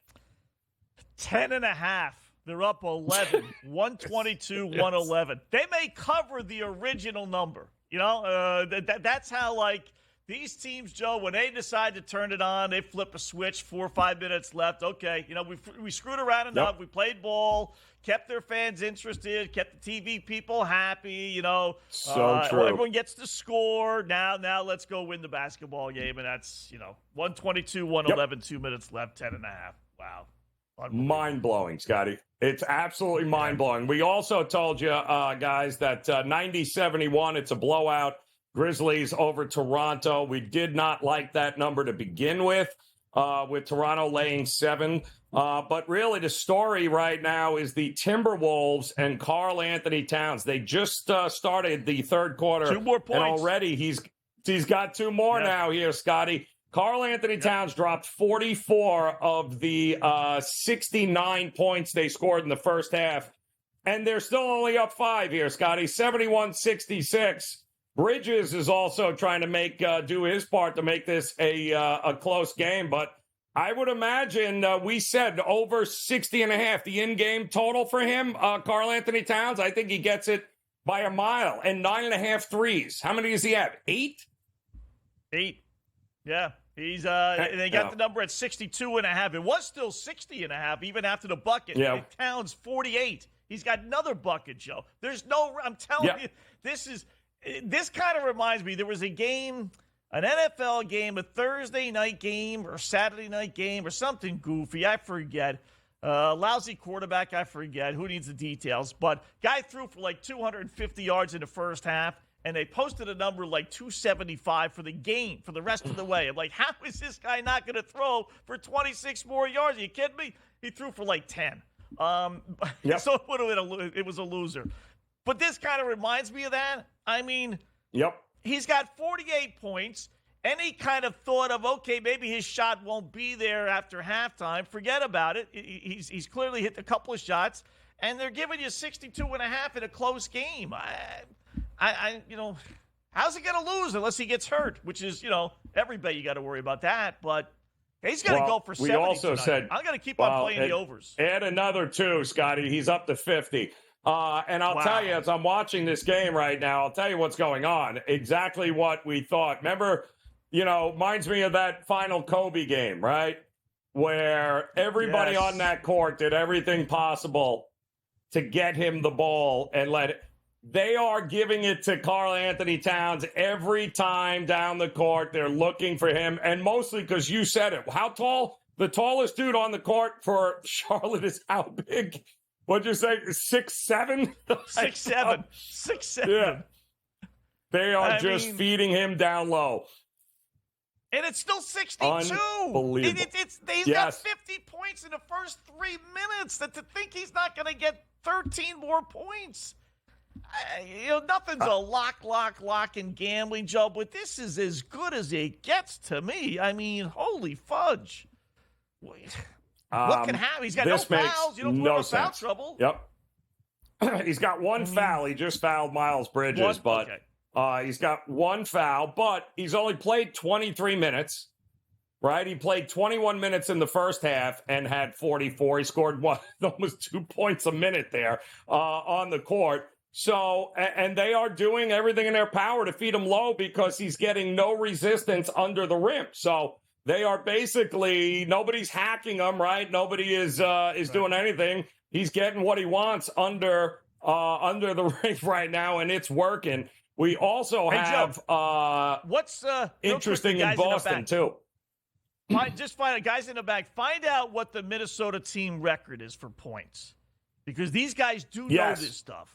Even in a blowout game, if it turns out to be. Good point. If he's like 70 or 65, then that would be the one where it's like, okay, you're going to set the record tonight. So, guys, try and find that out. Yeah. Also, incentive-wise, too, if you score, written into the contracts, you get, an extra half a mil if you drop over 60 points, something crazy along those lines. And he just made a 3. So here you go, Scott. He's up to 53 points. Now we've got 9 threes. We need one more 3 to cash the over 9.5 threes in the game for Karl Anthony Towns. All right, in NFL news here, guys, we'll get back to that game. Also pretty good in Dallas with the Celtics. We'll get you caught up there. They are hiring in the NFL. Brian Callahan, in all likelihood, going to be named tomorrow, the Titans head coach there, former Bengals OC, replacing Mike Vrabel. So it looks like Tennessee is going to be one of those first teams to go ahead and fill that vacancy. Still have a lot of questions with Harbaugh and the Chargers. Where is Belichick going to go? Dallas is, they said we're going to stick with McCarthy. And I do think, these other teams are waiting for the opportunity to interview the OC of the Detroit Lions. So no matter what happens here, I do believe that Dan Campbell is going to have to figure out who the next OC is going to be next year. He's going to have to replace him because I do believe this guy is going to get a job somewhere. But earlier today on Coast to Coast, what a rise this has been for this Detroit organization and franchise. Jennifer Hammond from Detroit's Fox affiliate joined Scotty Farrell on Coast to Coast today, and here's what she had to say. There was something about this team that it doesn't have that. You're familiar, obviously, with the SOL, the same old Lions feel. This team is resilient, and I knew that they've got dogs on defense. They're not the greatest. I mean, they're leaky at times. They're going to give up big chunk plays. They're going to give up explosive plays to really good receivers. But part of their charm is there's always a guy that finds a way. Aiden Hutchinson against the Bears midseason, the strip sack. Yesterday, Derek Barnes with the interception. There's just always a guy. Even in Green Bay, they did it too. On the road in Kansas City, they did it. So there's just something about this defense and a belief that this team has inside that locker room. And it starts with MCDC, obviously. We got to give full credit to him, Brad Holmes. And going back to your point about the dog days here when people thought, that it was total futility and they shouldn't even have the Thanksgiving game. There is something to be said now for the competency within this organization that starts at the top. Sheila Ford Hamp came in. She took over. She made sure that she got things right from the bottom, from the basement all the way to the attic. She got things finished off. She got some insulation put in. She hired the right people around her.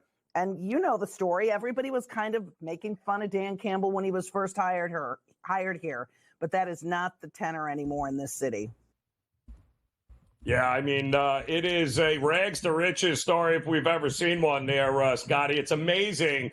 It starts at the top, doesn't it? And you get the right people in place, and you get that belief, and it just it goes right through the organization. And what a story for Detroit! What a story for Jared Goff! I mean, there are different storylines with this team across the board. It is really the feel-good story of the season, is it not, with Detroit? Yeah. Listen, he could lose their defensive coordinator, too. There's some buzz about Aaron Glenn maybe getting a head coaching job. I don't know if he's necessarily ready for that, but, there's been some talk. When you're successful, you will. I don't know. The owner, she's 73, Joe. I mean, is she in board meetings at 73 telling people what to do? I don't know how much credit she really deserves, but it's been 50, 60 years of futility with the Ford family. She does take over as one of the daughters, so I guess we'll have to give her some credit. I just think, the offensive coordinator's done a hell of a job with Jared Goff, turning him into from a cast-off, really, by the Rams to a competent quarterback. And Campbell really probably should be the one getting most of the praise. He's done a heck of a job. Another former Miami Dolphin head coach, by the way. Could have had him. Yes. He couldn't last in Miami, but he gets the job done in Detroit for the most part. Yes. So we'll see. Big time.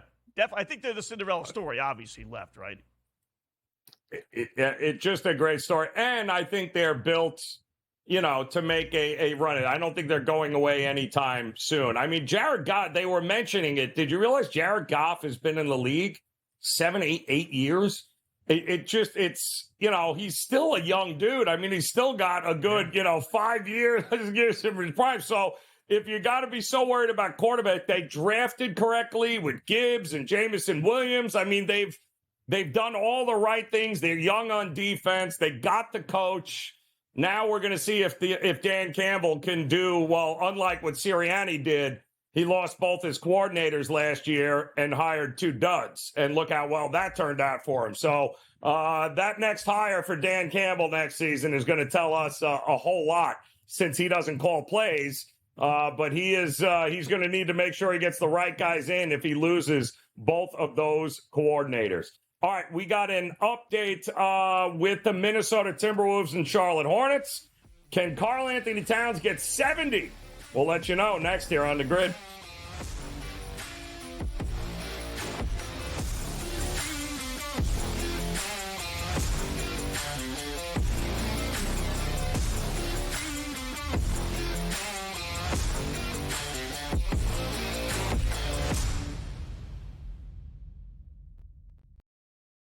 Quarterback at quarterback. We're going to lay some juice. We're going to have some dog prices, and we're going to go right in the middle. Because I don't know what they're doing. To me, they're in a complete rebuild, Kev. Go run, run, run. That's where overbackers on this 51.5 shot. So right now he's a little bit more over money, but it's hovering right around. The winner of this game will be the division favorite. I don't care if they win, because all we care about is the money, baby, the money. Pro Football Today. It's smarter to be on SportsGrid. Last year, the Purdue Boilermakers upset by the 16 seed Fairleigh Dickinson. Is history going to repeat itself? Purdue is capable of winning 6 games in the NCAA tournament, but the fact is, until Purdue proves that it's capable of not just advancing, but advancing far in the bracket in March, this is going to be the storyline. And I've said that to you throughout the offseason. The Early Line. Only on SportsGrid. I'm not going to lie. I'm a Knick fan. I feel bad for Obi Toppin. I mean, Obi Toppin was backing up Julius Randle, and then he got his opportunity in Indiana, was playing great, didn't play deep, brought him off the bench, and now they got Pascal Siakam, and now he's going into a free agent year. So Obi may be looking for a new home. But I do like that fast break if it's Halliburton with Obi and Siakam. Betting above the rim. Only on SportsGrid. They were best friends. Like Siakam's best friend on the team was Chris Boucher. Chris Boucher's best friend on the team was Pascal Siakam. They're not American, right? So there's different cliques in the NBA, and they were very, very tight. So Chris Boucher, I got rattled seeing Chris Boucher and thinking about the memories. But Raptors responded. Sports Rage Late Night. Only on SportsGrid. One that's been to a sporting event. The atmosphere before a game, I think Game Time Decisions has that same exact atmosphere. This is our arena. This is what we do. There is going to be an energy to Game Time Decisions that you will feel night in and night out. The excitement you get when you lock your bets in, when you're figuring out what you want to do, we can zone in on the biggest games each night. I want this to be the place that people come to before the games start so they feel as ready as possible to lock in their cards. We are going to hit every single one of those markets that you need to know about. We're going to go through every single thing, and I've got a great team behind me that's going to help me get the job done. There is not going to be a better place, I promise you, than Game Time Decisions to get that new information, react to it, and be able to then bet accordingly. We will have everything at our disposal, and we will use that to our advantage. I'm Kevin Walsh. Tune into Game Time Decisions from 6 to 8 p.m. Eastern on SportsGrid.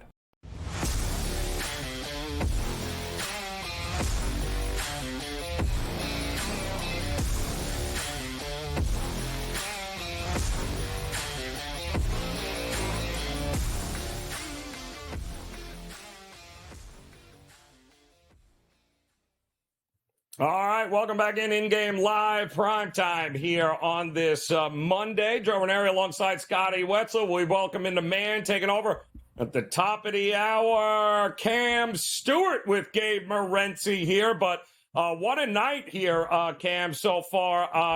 Karl Anthony Towns with 53 points already. Unreal. In this game, and they can't seem to pull away from Charlotte. We've got the Bulls smacking the Phoenix Suns right now, and just like that, 65-59 at the break.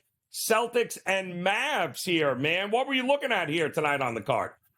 Joe, I was just thinking, back in the days of bookies, imagine being like a Boston bookie. Like, their teams win all the time. Yeah. They're the only team that, like, both teams win on the night. Yeah. Like, you get Bruins and Celtics, like, Mr. O'Brien, I see you again at the local pub, which is, like, giving bags away. Like, Toronto, none of our teams win both nights. You know if the Raptors win, the Leafs are going to lose, right, guys? And just, like, I got to tell you, Joe, too, like, the Raptors were, like, a favorite tonight. Memphis is taking these guys out to the woodshed. I'm not sure if anybody bet on Memphis that night. No, it's crazy. Yep. In college, I don't know what you guys did with this Kansas game. I'm looking at Cincinnati live. They were 7.5, 8-point dogs in this game. I'm going to say this. I know Kansas is coming off a bad performance, but when you look at Cincinnati, they've been pretty, like, they've lost games, but guys, they've lost their last 4 games by like an eight points combined. All heartbreakers. So I think they can kind of hang and linger in this game. We're getting 9.5. That's what I'm looking at right now. You're right, Joe. The NBA is kind of a tough card. Hockey, we got a couple games at night. Wetzel, I was going to ask you. You could parlay them, and you're still looking at $1.90 with Vancouver and LA, the public parlay. So how are you going to dance with these games? I did do that. Of course you did, Wetzel. I did do that. What? That's the Scott Wetzel Dark Cloud parlay. I could have told you before. I could have told you before the segment started. I love you, Wetzel. No, I got them in like a bigger parlay, but I'm like, how are we going to attack this to get the plus money? So I did that, but I also put one thing in. I know 5.5 low, guys, but if Chicago has any brains and they've been playing like 5 of their last 6 unders since Bedard's got hurt, they gotta like try to play a trap against Vancouver. It might be an interesting spot too, because Vancouver is coming off a big win over the Toronto Maple Leafs, where they threw away a 3-goal lead. They came back and won 6-4 in that game. That's a track meet. The Leafs can't play in under games, but Chicago, they're going to probably want to slow it down. I'm leaning under, and the Kings, I think, are going to get back on track, guys. They won their last game. They've been very cold, but at home against San Jose, they got to take care of business, guy. Hey, Raineri, Wetzel, I'll lay 1.5 with the Kings. That one's a little bit less with the juice than Vancouver. What are we looking at? 50 cents? Yeah, it's tough, Wetzel. Like, we're looking at these games, and I'm going, what am I doing here? Yeah, I got minus 1.5, 150 is the best I can get, but I think the Kings beat the Sharks 5-2, something along those lines. And that Vancouver game, I'm leaning under.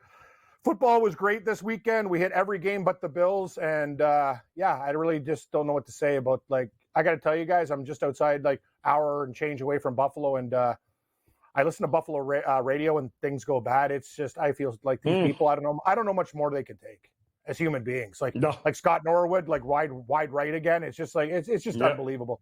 You know what I learned in life? Morency always told me, just because you want something doesn't mean you're going to get it. That's how I feel about Buffalo. If there's any justice in this world, it'd be a Buffalo-Detroit Super Bowl for the people that really need happiness. But that's not happening, fellas. You know that. Joe, guys, I'll have some golf for everybody out there.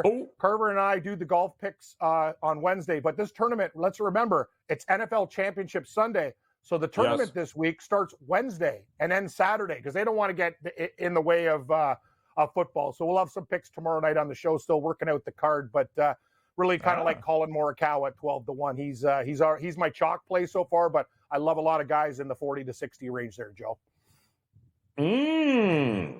I was just going to say, did you know Tyler Bass has actually changed his name? His last name was Norwood. Apparently didn't work out growing up, so he actually changed it. Let me ask you this here, Scott. Did you have, let me ask you here, Cam, did you have the amateur winning the American Express last week? I don't even know what that number must have been pre-tournament. What the hell was that number pre-tournament? I mean, you got to be kidding. I saw some guys because I do the football hits with a couple guys, Mayo and those guys who do the golf, right? So I heard them talking about the player. I'm escaping my brain right now. What's this guy? Come on, Dunlap. The amateur. That's all. Yeah, Dunlap. Yeah, Dunlap. So this guy, the best is Nick Saban's on the phone. And he went to Alabama, and I got Justin Thomas live at like 60-1 when he was like way outside. And Nick Saban's like, "Oh, I'll tell you guys, Justin Thomas, he's usually my partner in 3 balls when we're going to turn." Next thing you know, he goes, "He's one of the best players in the world, man." Right after Saban says that, rocks, water, thanks. There goes the end of that pick. I'm like, oh, great. Wow. Everybody's eagling this hole. He bogeys. And I'm sitting there. You know what the worst is, Joe?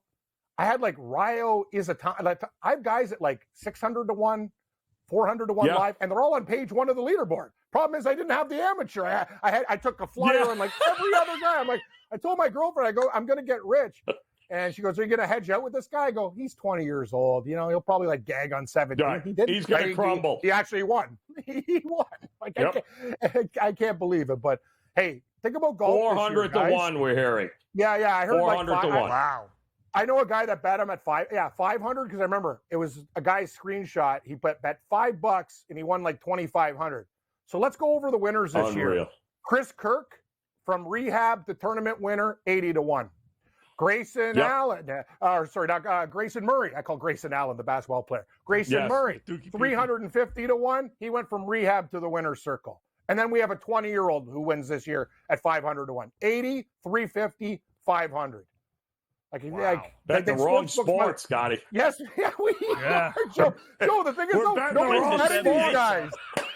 Nobody's betting these guys. And the sports books are like, "Let's go, Dunlap," because I got to pay those 5 people in the universe that bet them at 500-1, and they're $10 and $20 bets and $5 bets. So they don't care when like millions are on these other guys. But yeah, golf's been absolutely nuts this year, guys. So. Any early leans with the football? These early tournaments are like that, right? All these early tournaments when the big boys really don't care or aren't really trying or whatever the case may be. But you know what it is, Wetzel? You get a lot of upsets. You're right, but it's never been this crazy. Joe knows, like an 80-1 a win or a 60, like you're sitting there going, none of this 500-1 stuff. This is like, John Daly, British Opens. Like I can't. What was the biggest odds? I'm trying to think of like when one guy won some golf tour. Don't forget, don't forget.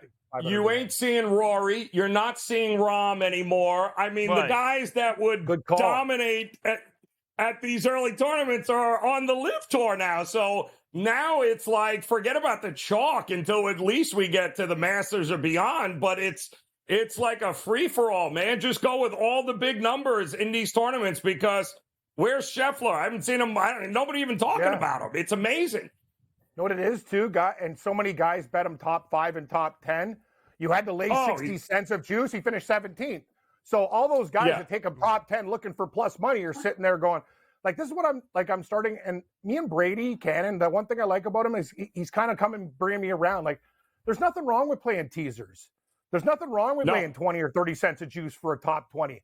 Like, Joe, I had Eric Cole. I tell Wetzel every week, the guy finishes 21st. I got him top 20. So when you're taking these guys, like it happens every week. I would rather have the cushion and get less money on the plus or lay a little juice with the best to get that guy as a winning ticket rather than T23. All these guys I had T21, T23, 25, like at crazy money. So that's the way I'm looking at it. You're absolutely right, Joe. Great point by you.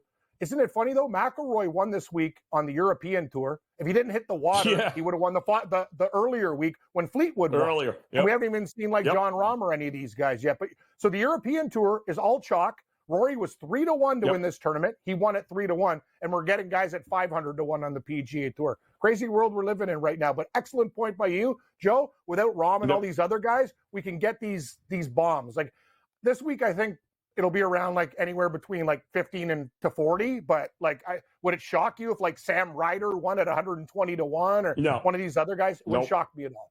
Wouldn't shock me at all. Nope, not at all. Not at all. So 58 points, Scotty, by the way. Carl Anthony Towns, end of third. Points for Cat. 58. Wow. Yep. Yeah. Wow. He's up to 50. How many threes? Did we get our threes? Did he get another three yet? If I'm not mistaken, the last one, I believe, was the 3. We had in-game. We took over 3.5 threes, and I believe he ended up getting that last one was a 3. So, yes, we're good. Now he's got 10 threes made on the night. Unbelievable. That's Gotta worry. amazing. 15-point game. 15-point game. We got to get Charlotte to keep this thing, get it back within 10 or so. And I don't want him sitting here. Good point. Yep. That's the fifth that's the player problem with in these NBA history to hit 50 points on 20 or fewer shots. Isn't it amazing, guys, Wow. too, when they come up with these props overnight? Because Gabe and I finished the show, and you take a look at them. I've seen 18.5 go to 22.5, and what's the guy end up with? 22. It's like these 22. numbers are so damn sharp, like with these guys and these computer people who just run simulations. Like if you don't get them early, you're betting a bad number, you'll lose by the hook, like most of the time. So you got to be really, really careful. One live play for you guys. I got to take the Pittsburgh Panthers. Penguins. Actually, Joe, Joe, actually, it's funny. Let's do what? PP? Panthers and Penguins? Both teams with a P? Oh, I like I've already bet the Panthers, Joe, so yes. It's minus 120, and give me the Pittsburgh Penguins down 1 goal against those Desert Dogs at the Mullet Arena. Really? Plus 125. Ooh. Yeah, I think Pittsburgh's going to come back in that game. Going to take a shot. What do you think, Scotty? I think they beat them 11 in a row. Someone told me that Pittsburgh's beaten Arizona 11 straight. 11 straight. Yeah. Wow. Yeah. So we're riding a streak just to lose tonight. But anyway, you're going to give me the Penguins at plus 125 down 1 damn goal with half a hockey game left. I'm in. And I agree with you, Joe. I think the Panthers have lost 4 games in a row. I think they find a way tonight to squeak it out, but it's not going to be easy in Nashville. Nashville is one of those gritty teams, but the Panthers got they're a better team. I'm actually shocked that they've lost 4 games in a row, be it 2 of them in overtime and shootouts. Islanders tomorrow. Fired coach strategy. This is a Scotty Wetzel special here, man. The old fire coach. Light a fire. It won last night in overtime against Dallas. Is there any reason why we shouldn't keep playing it? I don't know, Joe. That maybe like the coach bump is what you don't want to play with fire with the Islanders. Like one night you got it. I'd be very careful. I'm betting on the Islanders. Right? It's always the first night. Patrick Waugh, though. It's the great Patrick Waugh. I know. I mean, how weird is that? Don't worry. Right? This act will work for about 5 games till like he actually grabs a player and like knocks him out in the dressing room. Like he might take one of these guys and put him in a pretzel. Like that's like Patrick Waugh. If these guys don't play for him, he will assault these guys. Yes. Trust me, it's not going to be like I'm going to bag skate you. He might hit one of them. Remember when he gave up the 10 goals? He fights other coaches. When Montreal, he gave up the 10 goals and he didn't talk to the coach again. They traded him after that. Oh, guys, in junior hockey in Quebec, me and Gabe talk about it. He fought like the whole league. He's fought other coaches, players. Like, come meet me in the parking lot. He's like that's nuts? the yes. I'm telling you, seen nothing yet. Nuts. He's nuts. That's what I'm saying. Get it while you can. Those guys are probably scared out of their gourd right now going, all right, we'll win some hockey games. They got Golden Knights tomorrow night. That'll be the second, right? Second of a back-to-back for the Knights, who played double overtime in this one. Yeah, the Knights are playing. Who won in that game? Devils or Knights? I don't. Yes, thank you. Devils overtime. I love you, Jack. Devils, double overtime. Devils. Nice. Riley, what a comeback. Outstanding. It's unreal. We'll close it out coming up next year on the grid. Love you guys.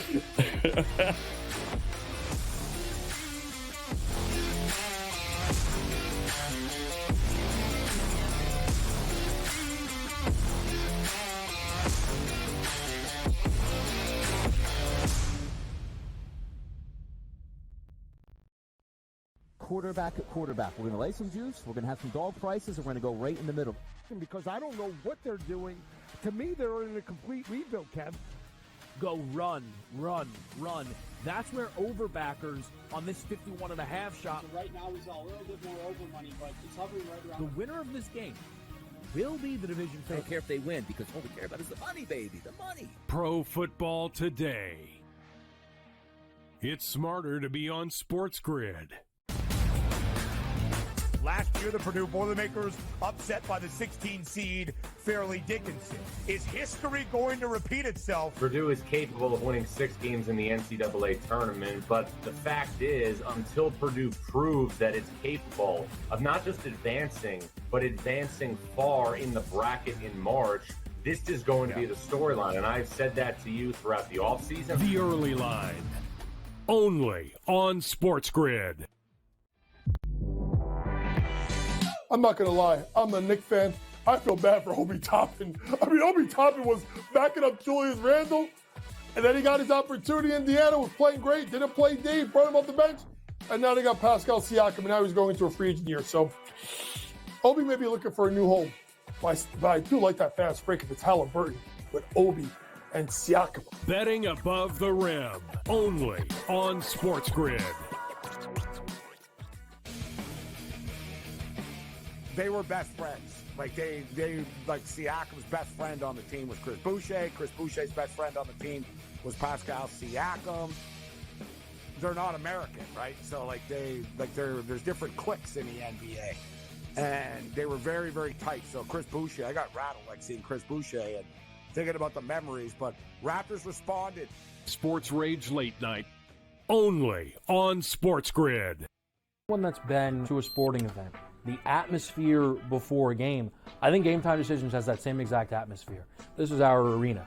This is what we do. There is going to be an energy to Game Time Decisions that you will feel night in and night out. The excitement you get when you lock your bets in, when you're figuring out what you want to do, we can zone in on the biggest games each night. I want this to be the place that people come to before the games start so they feel as ready as possible to lock in their cards. We are going to hit every single one of those markets that you need to know about. We're going to go through every single thing, and I've got a great team behind me that's going to help me get the job done. There is not going to be a better place, I promise you, than Game Time Decisions to get that new information, react to it, and be able to then bet accordingly. We will have everything at our disposal, and we will use that to our advantage.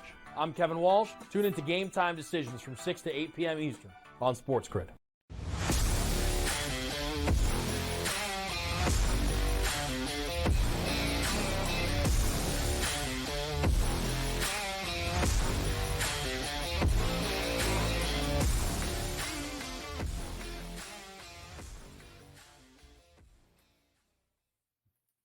All right, in-game live primetime wrapping up another edition. But before we go, it's a good time for a Scotty Wetzel same game parlay. Let's see what he's got.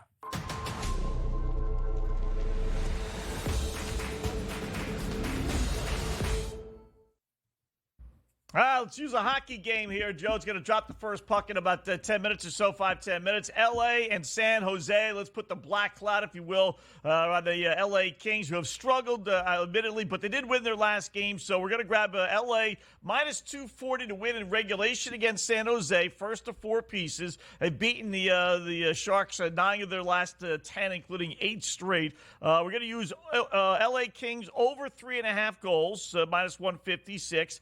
Kings to be leading after the first period, minus 105. And then Trevor Moore to get a goal. He leads the team in goals with 20 at plus 140. Add it all up. Not going to pay a whole lot, but enough. Plus 409, 4-1 basically. Kings regulation, over 3.5 goals, LA, leading after the first period, and Trevor Moore to get a goal. Love it. Coming up here, guys, also Atlanta, Sacramento. I'm going to look at the under. I hate that Sacramento is laying 8.5 points. They should not be doing that. But I'm going to take the under in that one. Expect a little less offense from Atlanta, maybe a little bit more defense. Karl Anthony Towns, 10 threes were in there. He's up to 60 points, and they're still only up by 5, Scotty. Does he get to 70? We got 8.5 minutes to go. FanDuel has that prop up. They don't have a price on it right now, so I think he does. Close game. Charlotte's keeping it close. I think he gets to 70. My money's on all his overs. How can he have 60 points and they still can't pull away from Charlotte? They're the number 1 defensive team in the league, Scott. Yeah. They not. I can't. I absolutely they can lose the can't. game. Yes, exactly. The number 1 defensive team. All right, great job, Scotty. Cam Stewart, Gabe Morency coming up next here on the grid. We'll see you again soon. Oh, jeez.